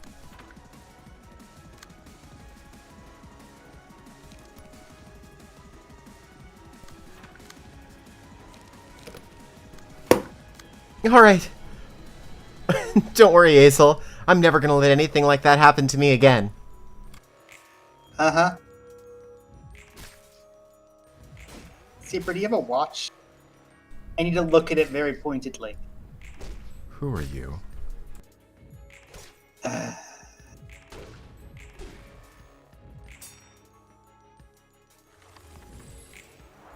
Sean's dead. No, it's staggered! That's weird. I was hypnotized. Now I'm better. Kill it, kill it, kill it, kill it, kill it, kill it, kill it, kill it. You kill it.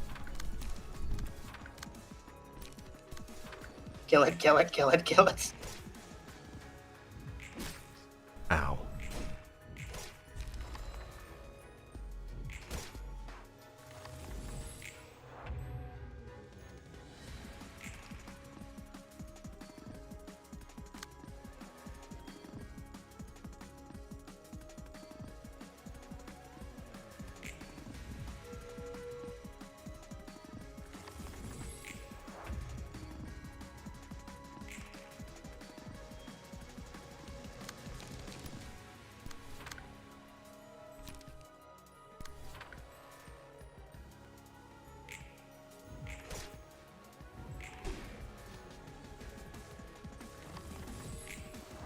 So if the person who is enchanted clashes with Big Bird, they instantly die. So if you're curious to why we're attacking our own people, it's to prevent them from attacking Big Bird when charmed.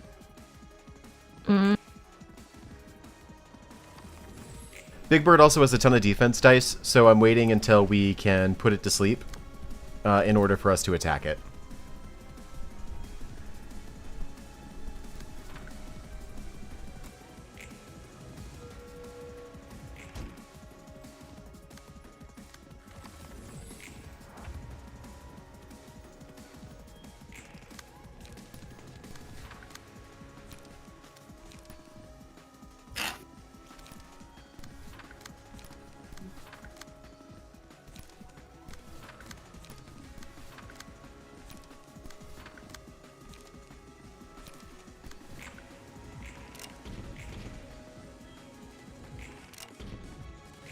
Yum Yum casually hitting Limbus Company numbers. He is the true hero of this floor. This is Yum Yum's floor. Bina just lets them be here for a bit.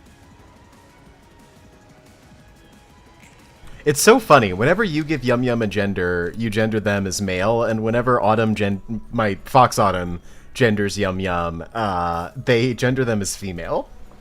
I've been saying they, them. Ah, you're staggered. I know Yum Yum's non-binary.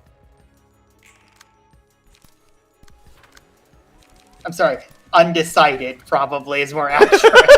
It could be anything. It's also a possibility that Yum Yum is some gender which just hasn't been discovered yet. Yum gender.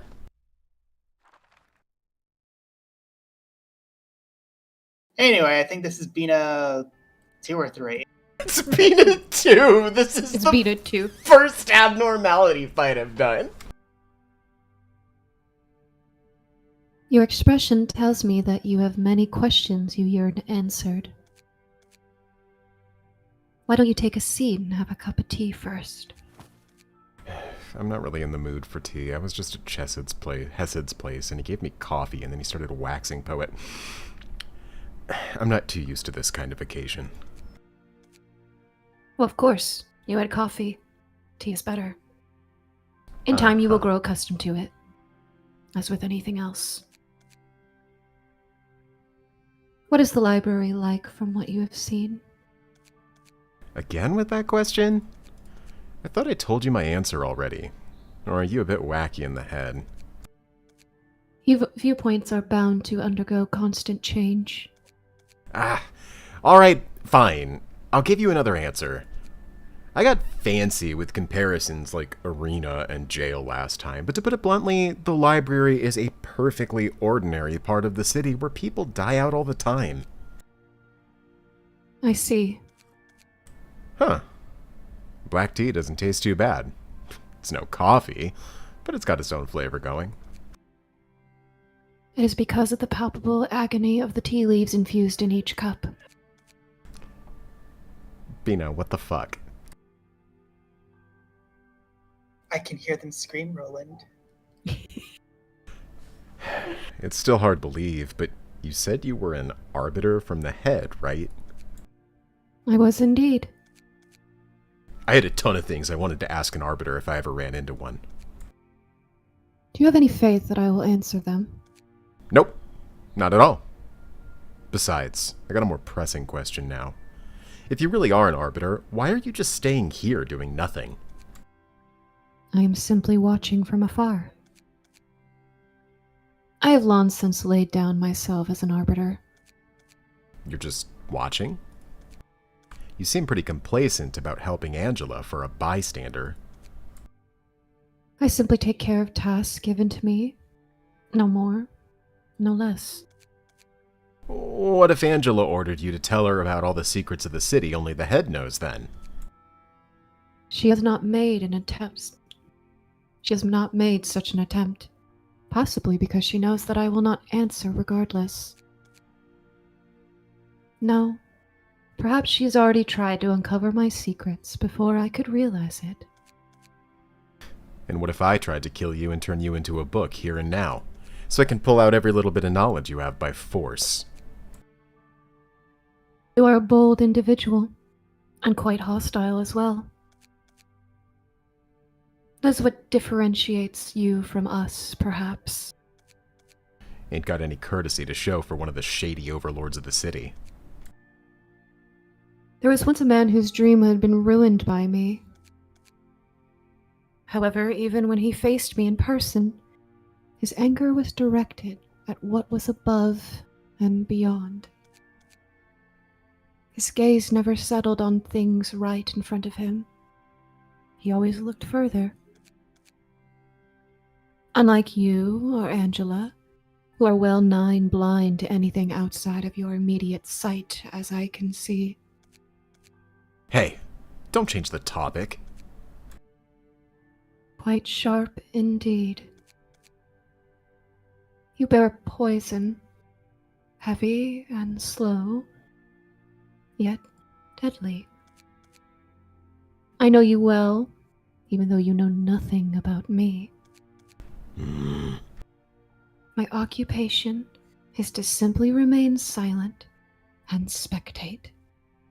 So, worry not. Guess our conversations will always be parallel. Oh, sorrow I have ended, you see, by respecting you, because I am certain you will never leave me. Ah, I realize it. Your beauty lies in the force of your being. Are you leaving already?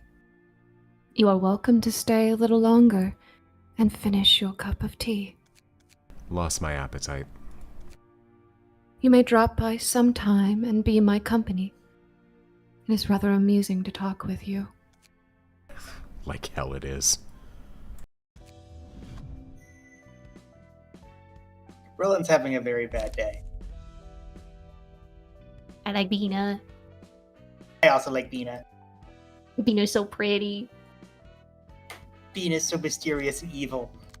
I love her. Roland's really fed up with these people offering him drinks and then talking bullshit. 100%. I feel like one of their conversations is going to equate to that like one meme of like, it's like, what? Who the fuck starts a conversation like that? I just sat down.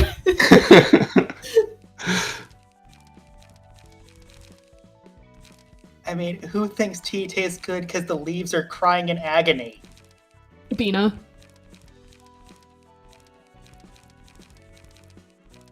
Bina's so normal.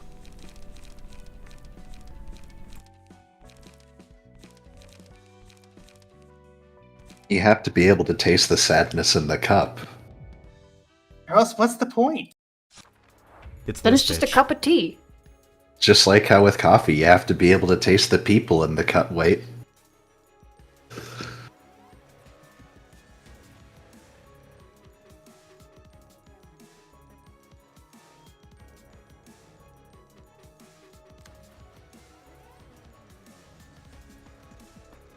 By the way, I've double checked Hokma. Hokma episode 2 is Hokma Roland, and then it switches to Angela for every other episode.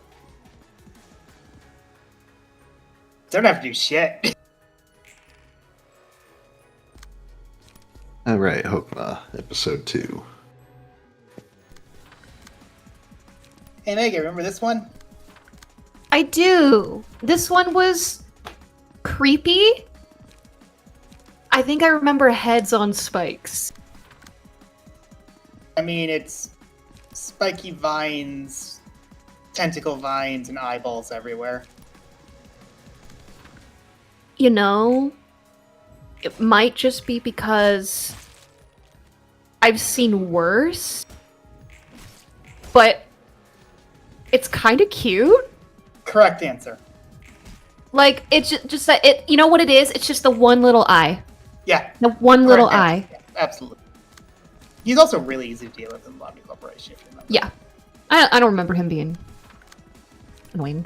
As long as you are visually watching the process, you're fine. Mm. He's the exact opposite of Schrodinger. He's just a little dude. He wants to be He's a little- watched. He's a little guy. Yeah. The only problem I ever had with him is the one time that I had him directly next to the one I can't watch. So I had to zoom in real close. Oh, that sounds funny.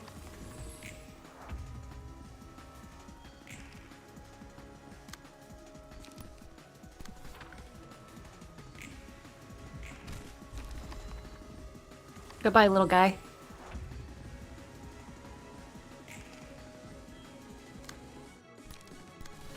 My goal is to make this fight look easy. Oh yeah, this fight can actually be a pain in the ass. Hokma has some difficult fights. I think the next one is especially tricky. It's hard even if you're geared for it. I mean, it's what taught me the use of auto fight.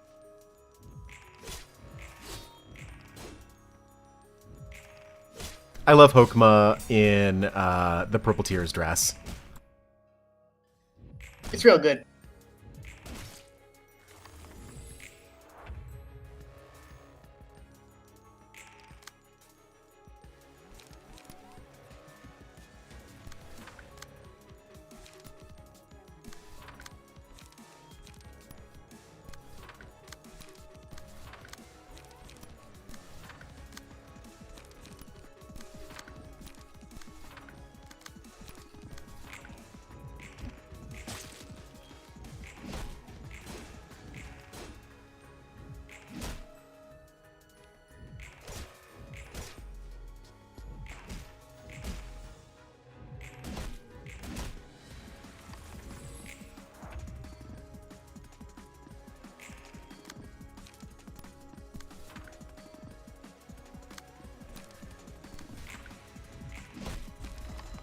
Perfect. You want to kill them in exactly 3 scenes, no more, no less.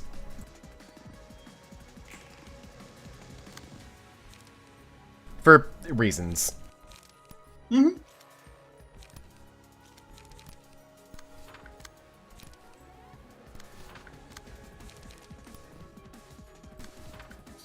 I mean, I'll just say this out loud. In my opinion, the Immortality fights for Hokma and Bina are puzzles. And whereas Binas are always hard to execute on, Hokmas are more explicitly annoying in different ways. You know what I'm talking about. I know exactly what you're talking about. Also, this one's fine to kill into. The first 2 you have to kill, Yes. yeah, but not this one. Admittedly, though, Hokma's realization is way easier than Bina's. Oh, yeah, it's night and day.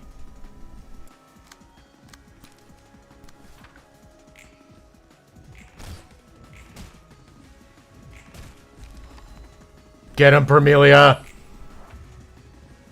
I forgot that I'm in this floor. Permelia, Celestra, and Hokma.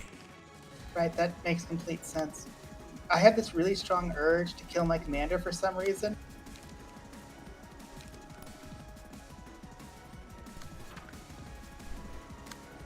I'm letting it out on these eyeball creatures. Valid.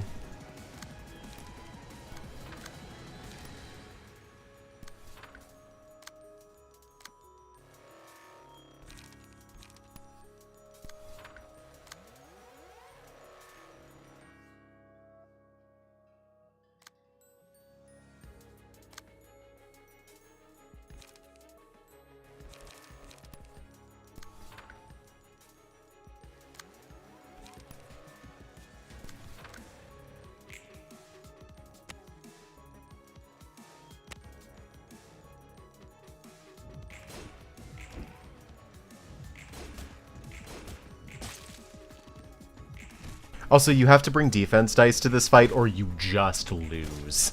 Yep.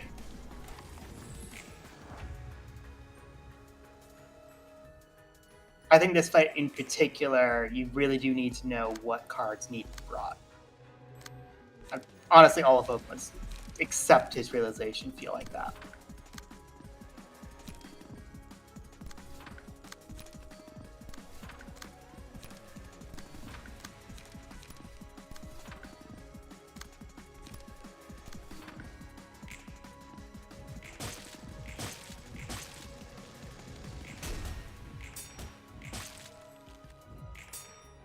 Thank goodness.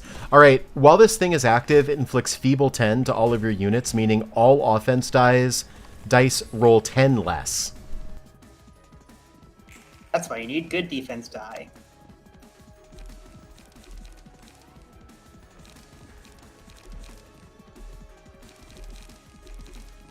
I assume now you're going to hit him really, really hard. We're gonna try.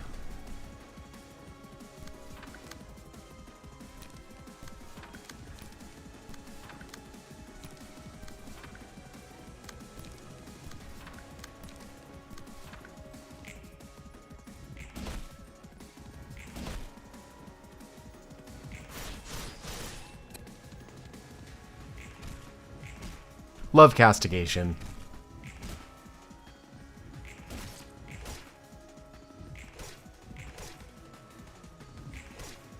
Ah, close.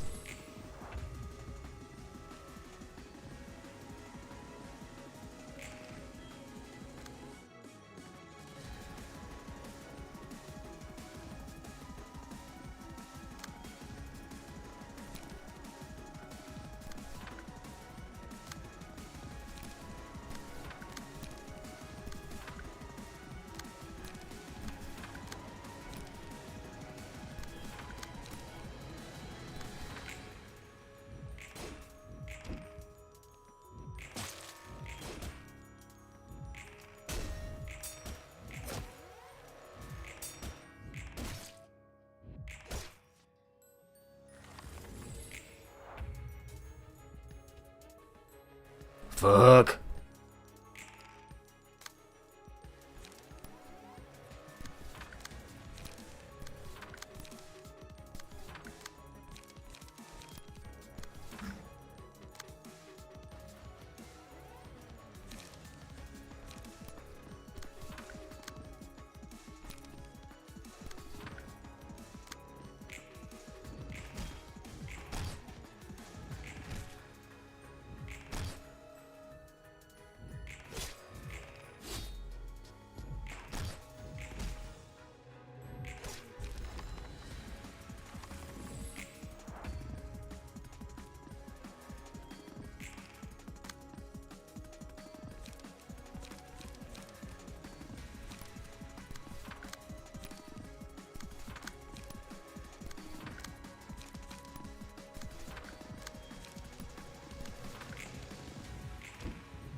I don't know why, but that tree looks very, a tree looks very offended.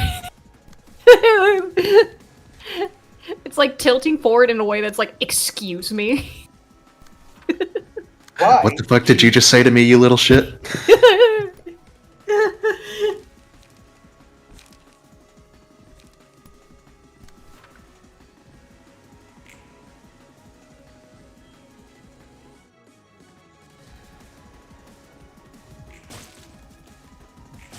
Oh my god, I love how its little eyes go wider.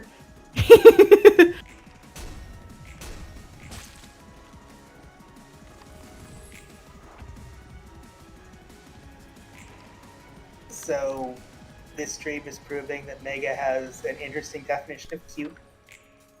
I mean, I wouldn't say the big one is cute. The tiny one was cute. The big one, honestly, I think it's just cool looking. You know what? Fair.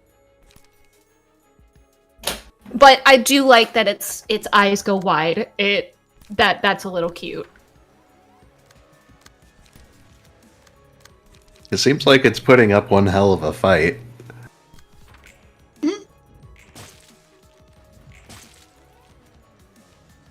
Oh, all of these abnormalities in Endgame take forever. And the reason Puma's quiet is because he has to focus. He doesn't want to mess up. Yeah, I messed up. Look, he's so sad now. He droopy. Oh no. The card I was using did not behave in the way that I expected it would. And it's because the thing was using counter dice. Here we go again. Hello, little tree. Meta!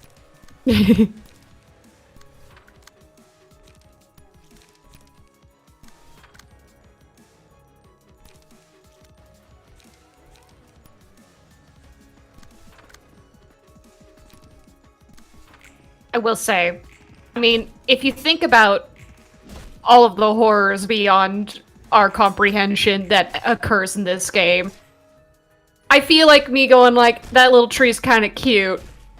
Like, I don't know if that's me becoming desensitized to, like, some of this shit. You play the Bombay Corporation, and you've played Yeah. some of this company. Honestly, this isn't that horrifying compared to the other shit you've seen. No, yeah.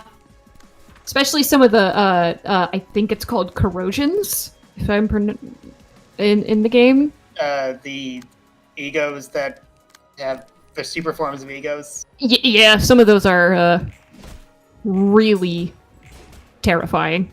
I mean, one of them's a biblically accurate angel. Yes. I think I know which one you're talking about, too. I don't know if you have that one.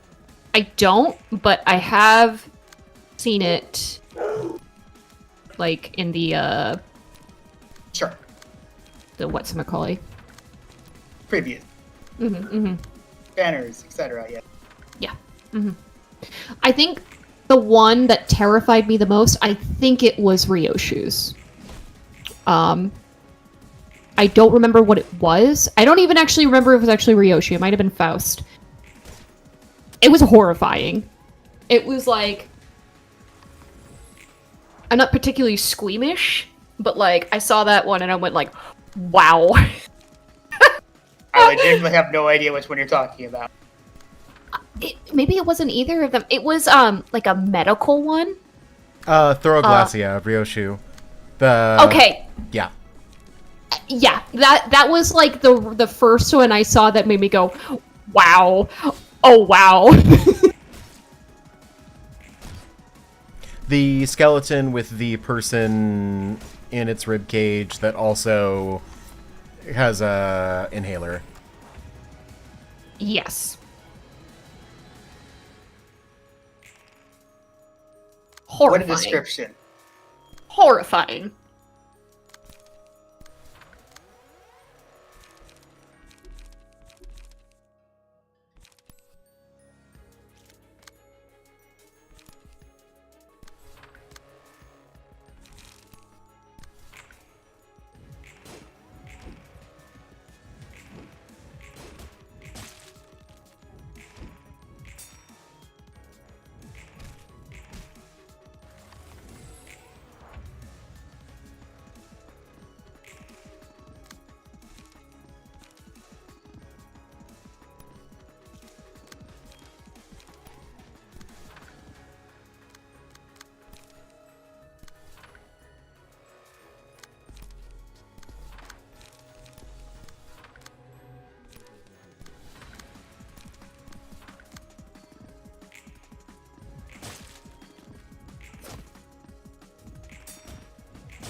I just love watching its little eyes. It's just like, wow. when it gets hit. Wow. Widens eyes.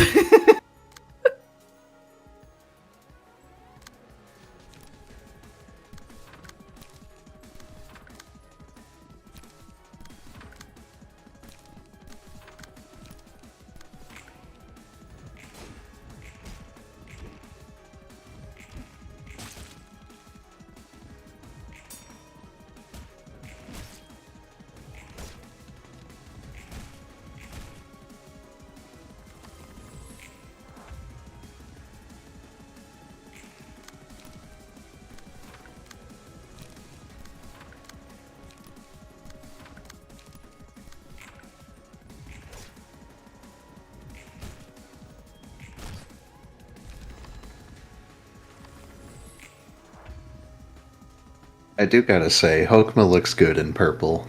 It's a good color for him.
Permelia's so dead.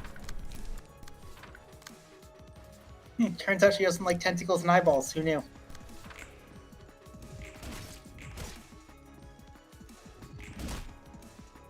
Why are these tentacles and eyeballs so tanky? Oh, that was cool.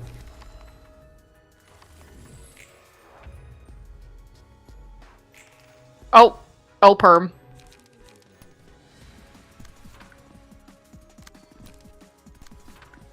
She's gonna need lots of kisses and hugs after this.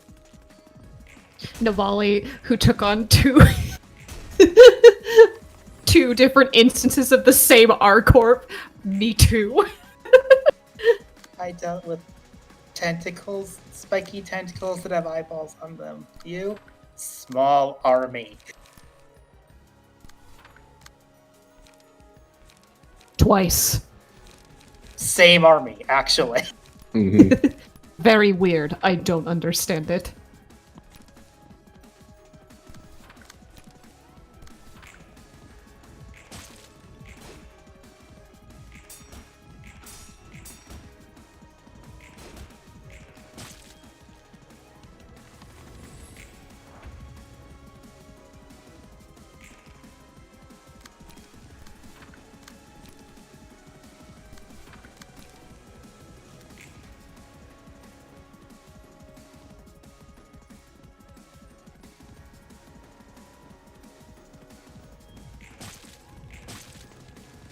I'm gonna have to fight fucking Burrowing Heaven again. I hate this fight so much. Yeah, it seems like a pain in the ass. I haven't quite keyed on to what its main mechanics are, other than spawning little shits and being incredibly tough. Yeah. Pretty much just that. More or less. So the biggest thing is it severely weakens you. And when it hits you, it's doing a variety of other bad effects to you, basically.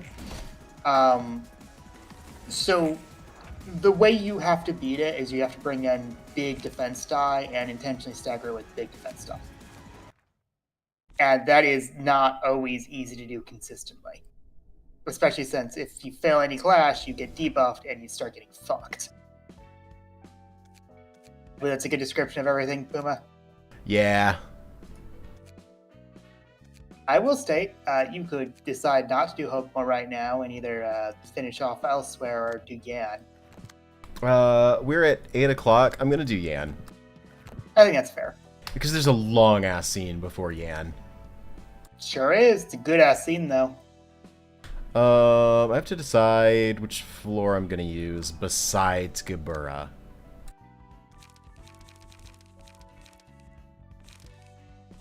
I mean, Bina just became stronger.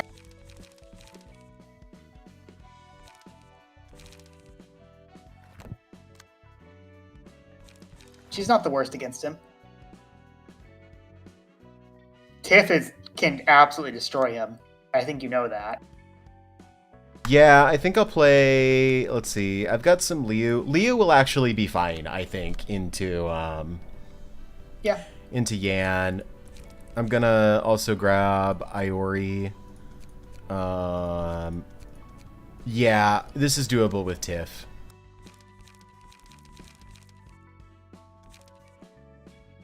And then even if I'm not running my other people as charge, I'm gonna put Nikolai in. You know why. Nikolai gives everyone else buffs.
Okay. I need someone to be Mirene.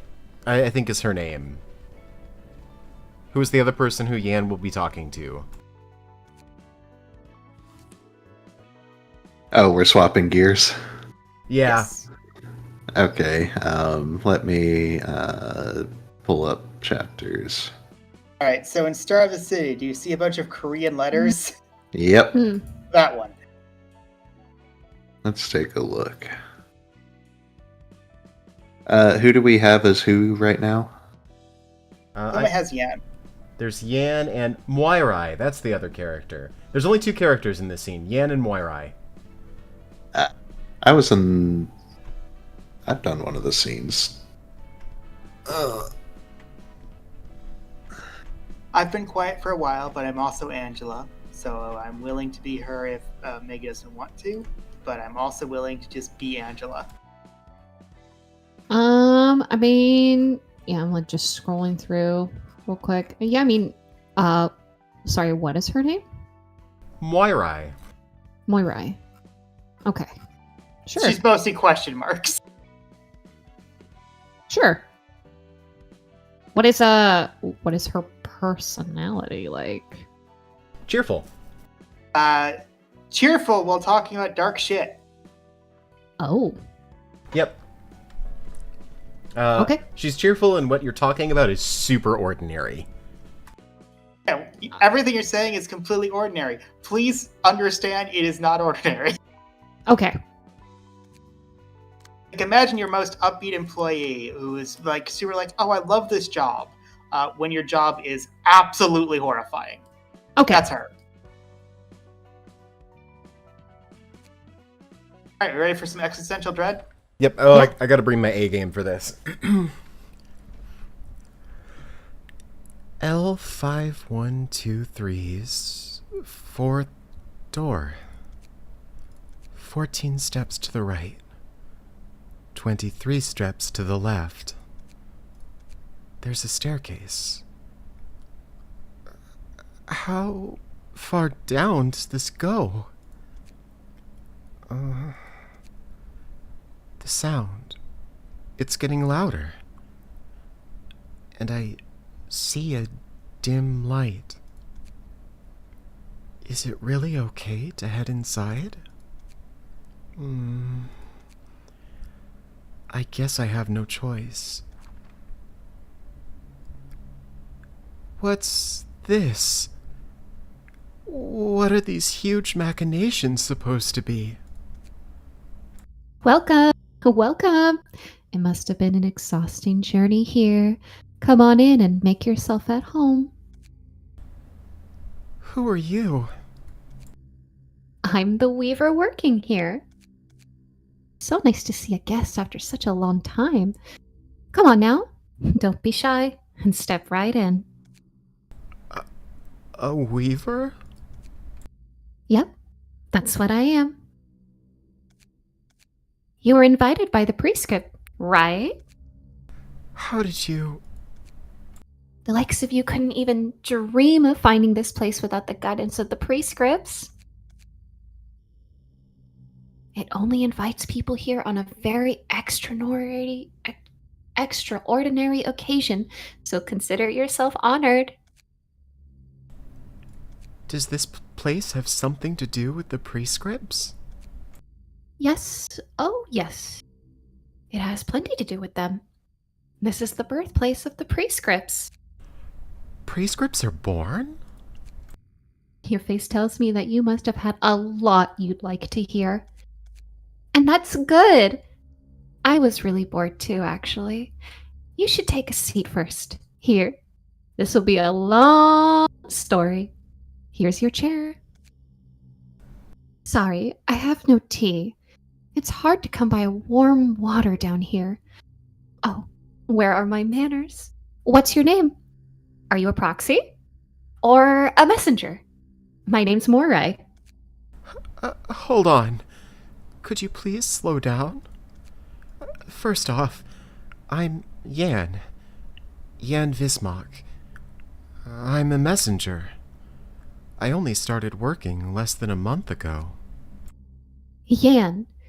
So, you were a messenger. Yes. I've been delivering prescripts full of absurd and brutal orders. Oh, I understand. Prescripts are cruel indeed. And naughty too, which gets some people killed. I had to hear many resentful remarks and screams from the people who received their prescripts. Are you the one who wrote those ridiculous prescripts? Yeesh, so scary. Don't scowl at me so dreadfully now. To answer your question first, no, I'm not responsible for the contents of the prescripts. My occupation is to manage these spinning wheels and looms. Huh? Then how are prescripts born? Shh. Huh? Can you hear this sound? Can you feel the tremor climbing up your feet and touching your bosom? I can feel a tiny quake, yes, but what about it? It's just a small vibration. Wrong. This isn't a simple tremor. You're feeling the heartbeat of the city. It vibrates at random frequencies. Those vibrations move this pendulum over here, and I spin the wheels to make thread.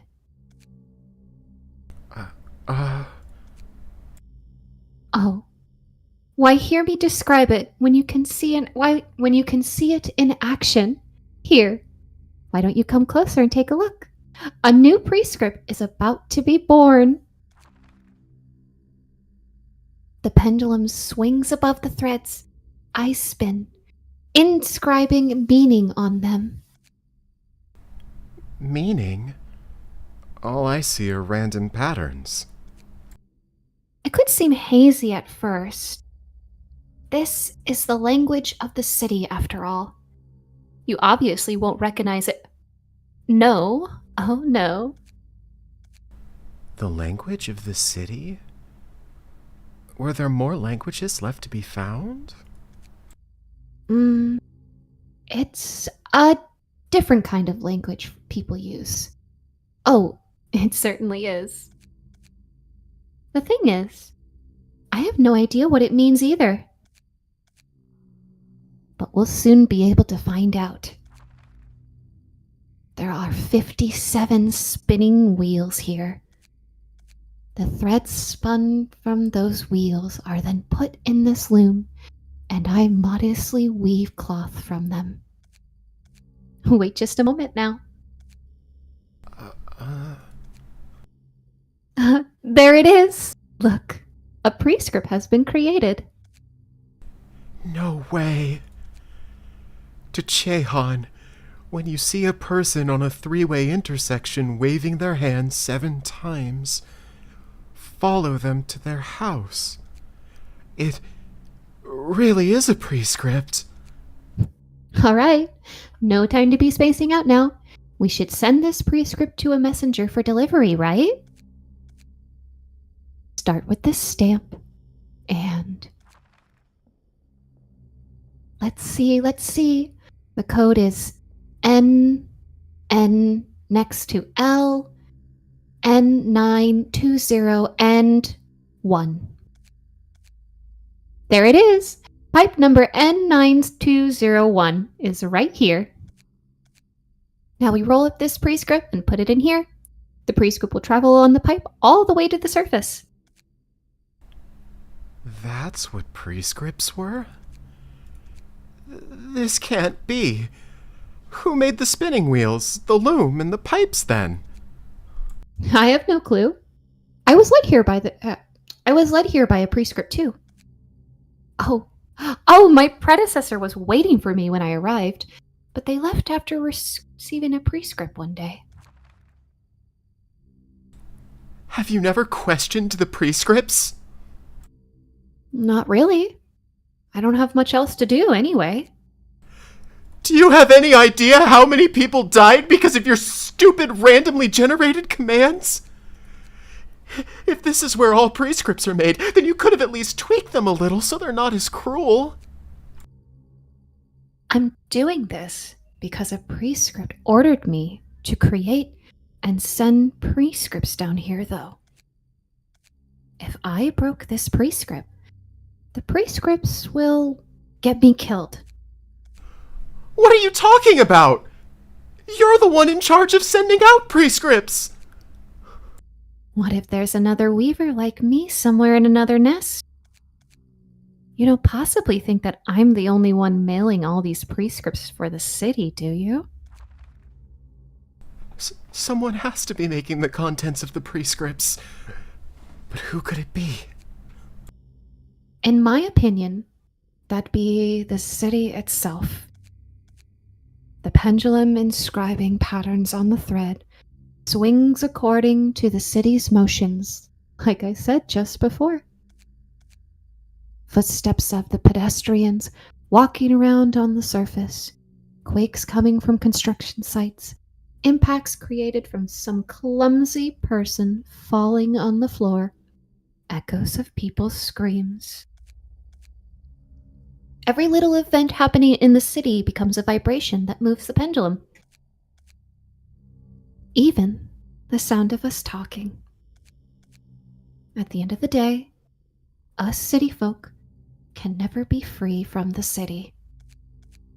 Every deed committed by denizens of the city is ultimately the city's deed. We are representing its will, in a sense. All the cruel things we've been committing were out of the city's volition? Why did the city have to be that way? Because the people are. The city was built by people, and their cruel nature had to naturally reflect on their creation.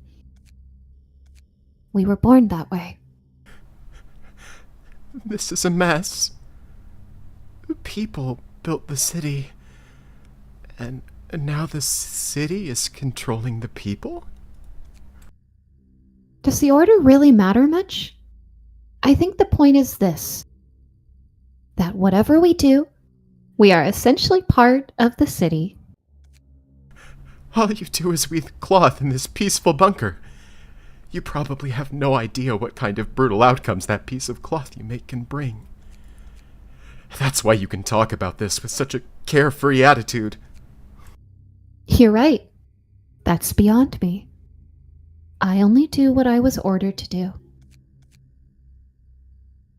Do I really have to care about that, though? According to the city's will, it's Volition? Volition? Volition. Listen, The city's will matches the will of the people living in it. Did you know? There are beings born out of the city's folks' wants. Humans want to walk the path that's given to them. They're afraid to face consequences of their action and take responsibility for them. They know that they will only end up going the wrong way if they try to make their own decisions. They'd rather rely on something and expect things from it rather than to live a life of struggle. People without purposes in their lives, desiring and yearning for something to open up a way for them. It could be someone wishing for equality amidst the savagery and voyeurism.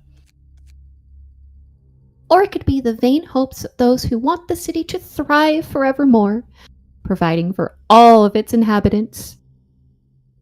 That's how gods were born. People needed them. They didn't pop into existence because someone told them to. They can't be made up by anyone, nor can they be oppressed. You can't blame anyone for this. So many people, so many residents of the city want them. Thus, they are the fear that will draw near them, the temptation of happiness, the promise and wishes of all people. Are you starting to get why the prescripts came into existence?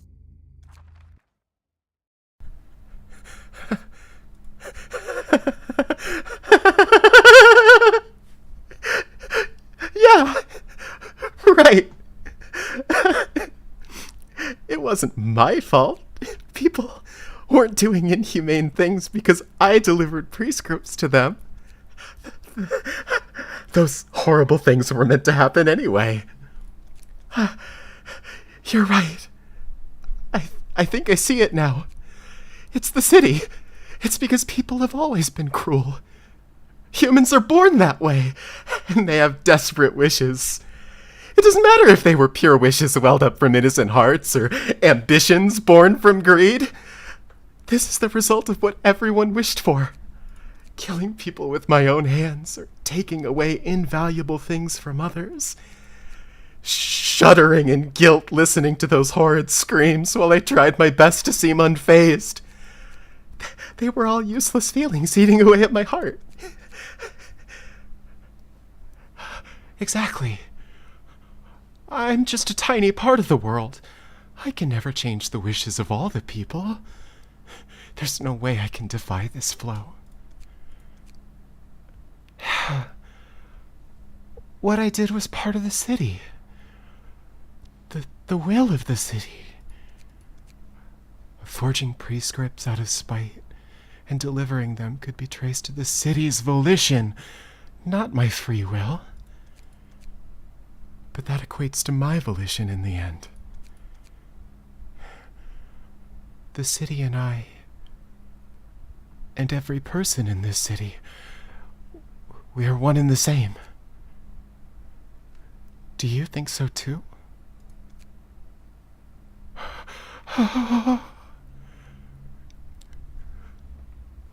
Moirai, the city must know where I should go next. Huh? Me? Oh, don't you worry. Just a moment, please. All right, here. It's an invitation to the library. Prepared just for you. As the city wills it.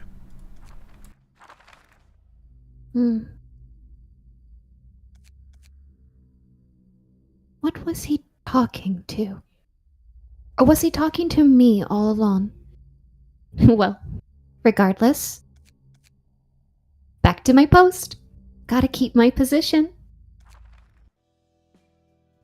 Color me speechless. So that's what the prescripts really were. Beings akin to the gods of the city. I don't think I've ever heard or read any mention of such things. It does seem like there are some beings out there that fit the description that Weaver person gave. I think I've seen something similar a few times, though I don't actually know if that actually was one. Not sure if being is the right word for him, to be honest. They're supposedly created because people wished for them to exist. I don't know a lot about him, to tell you the truth. According to her logic, the prescripts would be one such being, free from the collective aspiration of those who want to be given a purpose in their aimless lives.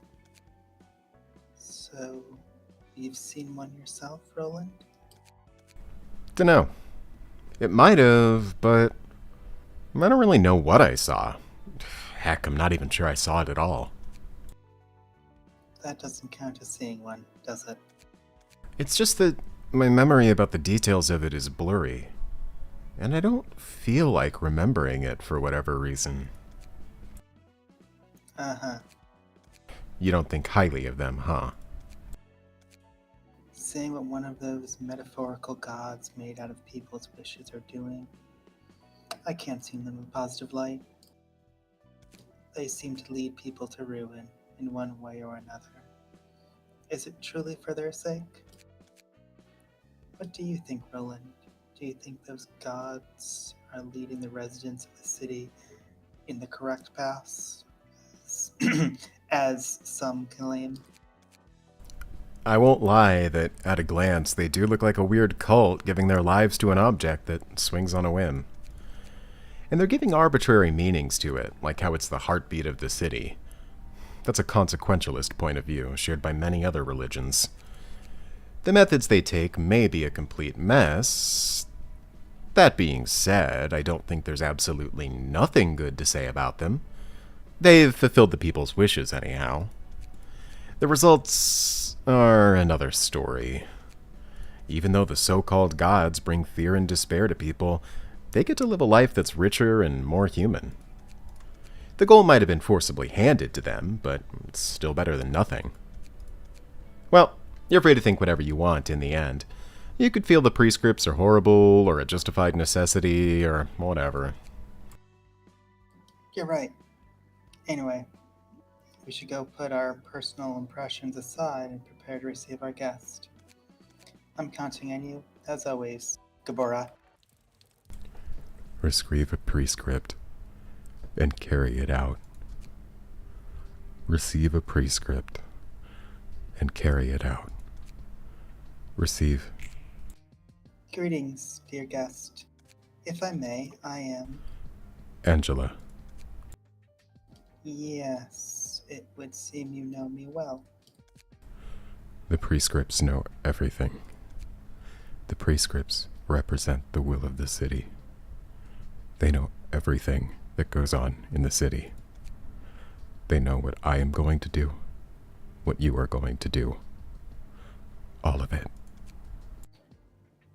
I see. Don't you have any doubts about the prescripts? Of course not. The prescripts are the city's will, and the city's volition is my will. To deny the city's volition is to deny myself. By accepting that as truth, you're acknowledging that you have no free will of your own. Don't you feel that is unfair? We no longer have to be driven to despair by the repercussions of our choices. We don't have to be worn down from the pain, standing in the field of thorns on our 2 feet. By filling up the part that can't be achieved alone, our lives as humans can become much more lavish. I have the talent to walk the path in front of me, if nothing else. Even if I don't have much happiness, I know where to go in the immediate future. And that's enough for me. It's fortunate to hear you are satisfied with it. May you find your book in this place.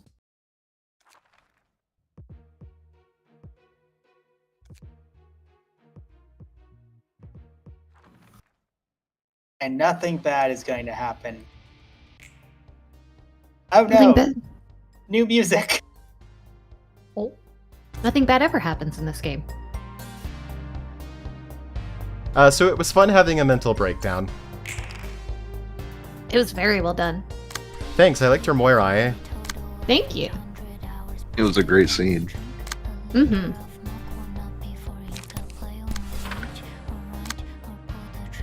Poor Yan. So, can I mention the thing that I find very funny about Yan? Hmm. Could you go hover over his name real quick?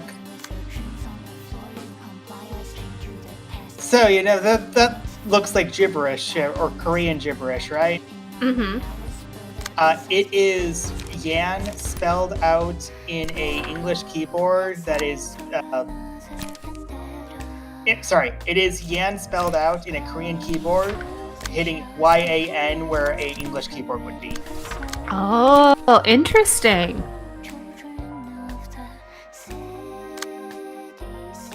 The small little touches. This fight, by the way, is interesting. Do you want to explain it, Puma? Will you explain it? Sure. He has 2 arms that do a lot of damage, and he is targeting the arms that... He has only really defense dice. He is buffing the arms by targeting. So you have to simultaneously try to destroy the arms while intercepting something that's not going to do really anything just to prevent the buffs. Okay. This becomes a problem because you're still taking stagger damage because they're pretty strong defenses. So it's an interesting balance of the two.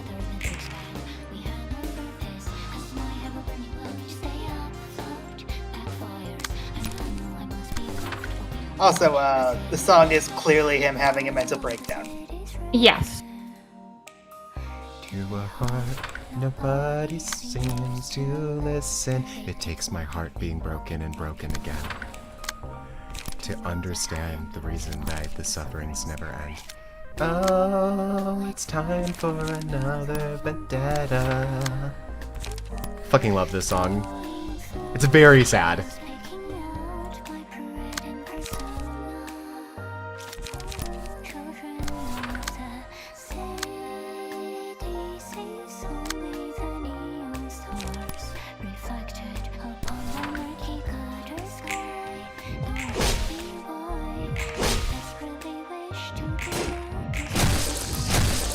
In my opinion, he is the second hardest throughout the city fight. Oh.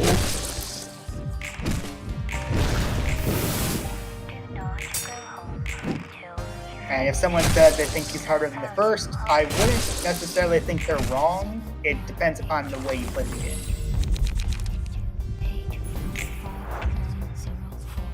But honestly, the one we're saving for last is most people's, my god, this is just a huge wall. Puma, how many times do you have to fight Xiao? 27. Yeah. Wow.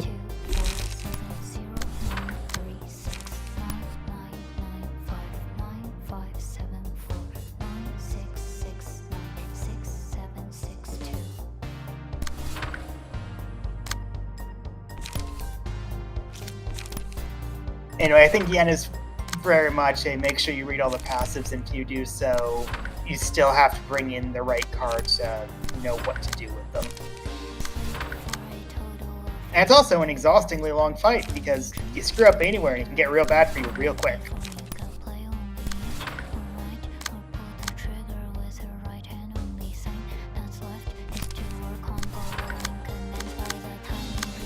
This, by the way, is why I think Puma wants me to be describing things instead of him, because he has to focus.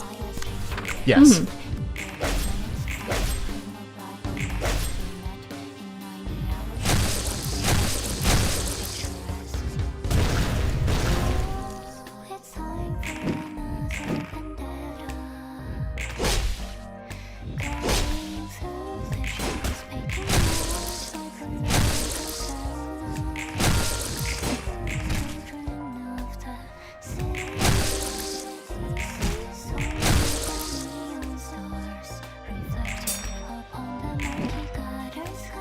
It's okay.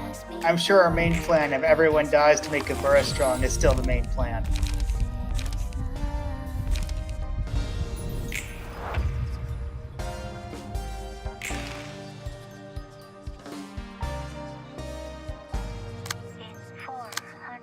Thousand meters.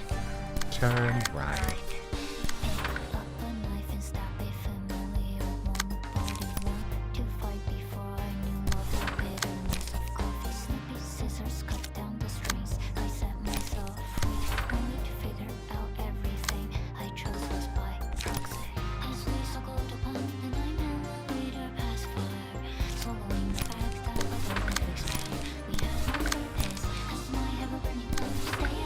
That said, beating him does give you probably one of the best drawing cards in the game. Think you'd agree with me there, Puma? Yeah.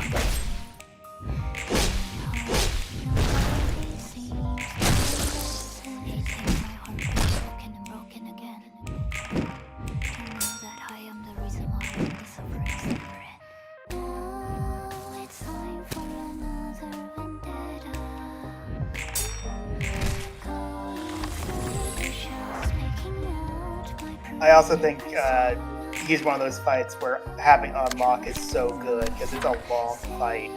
They're going to get to the final unlock stage consistently.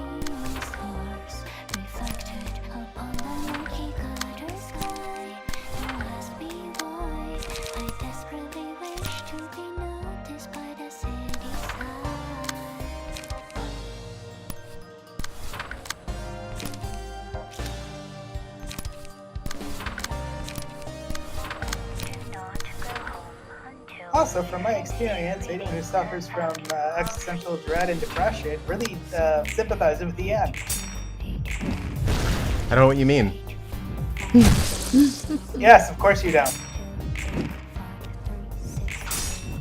I don't feel really bad for Yan. Uh-huh. I don't feel more like him than any other character in this game. Uh-huh. I tease, but you're not the only person who I've talked to who feels the same way.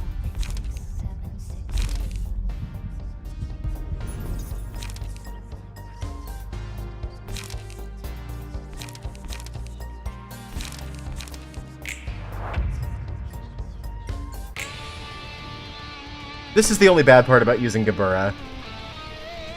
Her saying fuck you with your music. Yeah.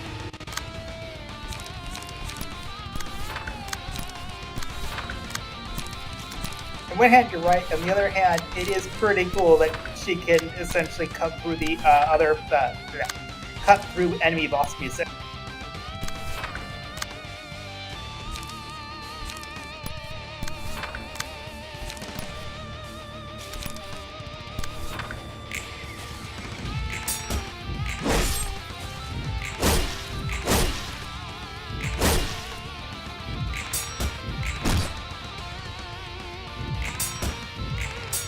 Also, thematically, Gabura does pretty much have the exact opposite feeling about how life works, so there's a good thematic reason for her beating the shit out of him.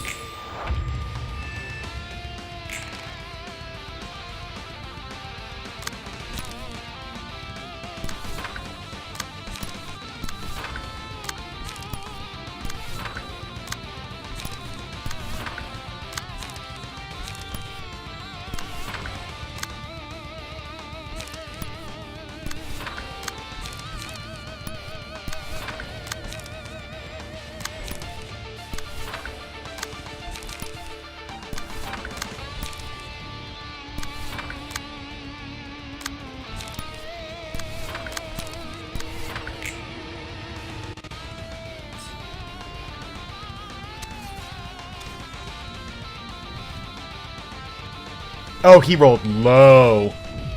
Lucky. Bad news for him. I might get the stagger. I think you might.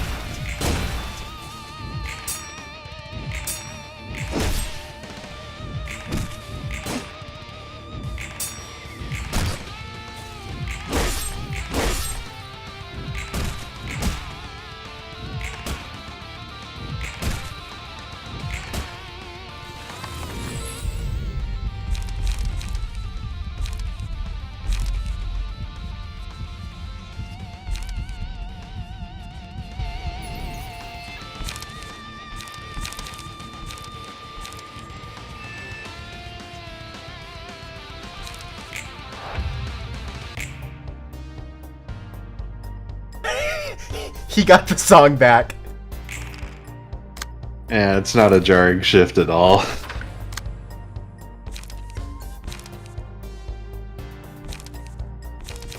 Truly, a battle that we'll remember forever. The Battle of True Wills. Who gets the theme song?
If I first try this, I'm going to be ecstatic. I think you might. You're doing really well. Mm-hmm. Victory. Nice. So I'm still ready for Roland to come on screen and be like, well, that guy was weird or whatever.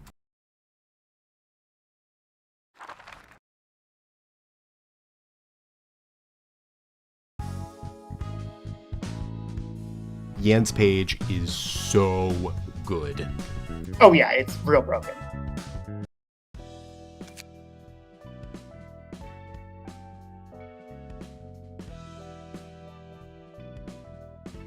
Oh, right, that's me.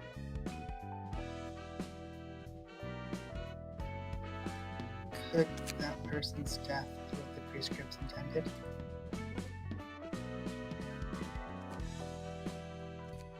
Beats me. The prescripts look like they see several steps ahead, so it might as well be. Though, boy, what did that Yan guy endure and struggle so much for? He risked death forging prescripts trying to express his free will. That was ultimately part of the prescripts. The will of the city, as he put it. I'm trying to turn the music down so we can hear you better, Angela, but it's not working. I'm sorry, do I have to speak louder? Yeah. Let me repeat that line then, so we can get a voice, you know. But that was ultimately part of the prescripts, the will of the city, as he put it. Thank you, Angela. You're welcome, Roland. Yep. After all, this is the fate those prescripts led him to. I wish I could tell the orchestra to take it down, you know? It's fine. You said earlier that there's good things to be said about them, Roland. That I did, because they're still part of the city. While I am not completely convinced, I can understand it somewhat. Life as a human, never wanting for anything. What is the reason gods of the city emerged? Why do people wish for them to exist, even as they suffer? I try to think of those people's perspective, the perspective of someone without a purpose to live. How I would act in their shoes. What's your conclusion? Sorry. What's your conclusion? It couldn't be more obvious. I won't sit and wait for someone else to intervene, to determine the meaning of my life for me, like the others. I'm different. I'll seek out a way on my own. It's much easier said than done. They won't truly realize what they're talking about until they put in such a situation themselves. So they can't be viewed all that badly? Correct. I'm side against painting them in painting them in a exclusively negative light. That still doesn't mean I fully understand them, however. Although I am curious about what you just mentioned as well. I must wonder what Yan's actions and the consequences to them were trying to show. Haven't got a clue, ma'am. Haven't got a clue. Who's to say what purpose there was to it in the first place? Those prescripts sure are an enigma. And this whole distortion business, it's scary how the process can be so simple. That demonstration made it clearer. It appears that the breakdown of a belief one firmly held can serve as a catalyst for distortion. Exactly. That's the scary part. It's what happens all the time in the city. Though someone did explain to me why people aren't distorting left and right pretty clearly. Either way, this left a bitter taste in my mouth, just like that other time.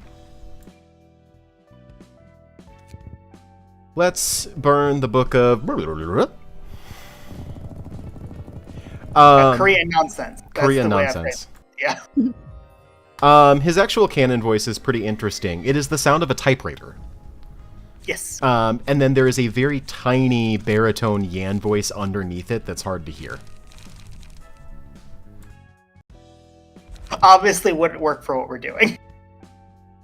Yep, so I just gave him a low emotionless voice.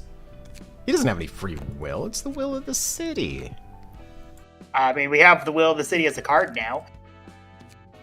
All right, let's see what we got, because I want to show it to you guys. Here is Yan's page. He is sad. Oh. Don't worry, someone's always going to be sad now. All right, gains a bunch of extra speed dice. If you have more breakdown abnormality pages than blue pages, all dice gain +1 power. If you take a lot of breakdown pages, the sadder you get, the more powerful you are and more damage you do. You also get prescripts that you can give out to your allies. These give them buffs. Oh. Like your prescript can be draw another page, or gain 1 strength. Mm-hmm. Yeah, the prescripts are do better. Do better. Yeah. We also get... Convenient that they only help you at this point. We get 3 new Yan exclusive cards, Distorted Blade, the mass attack that he was using. It is exactly the same when we use it as when he used it. There is no difference whatsoever. Lock, which, if you're paying attention, is a card that Bina has? Oh. It's crazy good. And this does the same thing Bina's card does, to be clear. Baleful Brand, which is just a powerful attack card that inflicts a powerful debuff. We also get some new cards. Will of the City is perhaps the most impactful one. For a 2-cost, restore 3 light and draw 1 page. This is the best card in the game.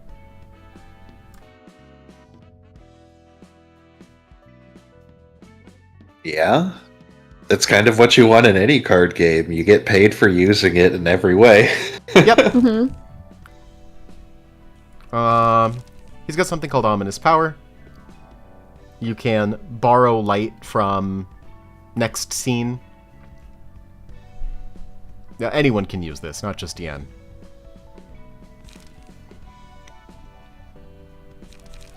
And then we have some other Yan cards. These ones are pretty tricky to use, IMO, but they're useful against Xiao because Xiao prevents power gain or loss.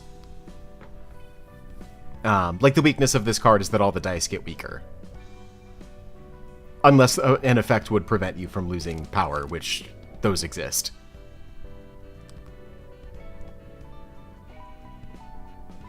But he synergizes really well with the other index cards, and if you have Yan on your team passing out buffs, you just wait until he can nuke people with Distorted Blade.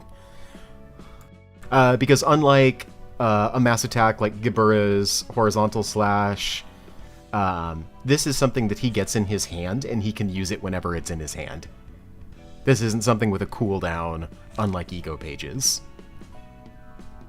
I will point out that several of the R Corp people also got them, and Oyori also has one. Yes. So this is becoming more common. Yeah, the only fight we have left in Star of the City is Xiao. And a shitload of realization. Yep, we have to fight 2 abnormalities for Hesed and then a realization. We have to fight 2 abnormalities for Bina and then a realization. We have to fight 4 abnormalities for Hokuma and then a realization. Who knows what the fuck is happening with Keter? Question mark. Keter can only be realized when Roland and Hesed kiss. Yeah. At least Roland knows that he has more of a taste for coffee than he does for tea, so we know where he's leaning.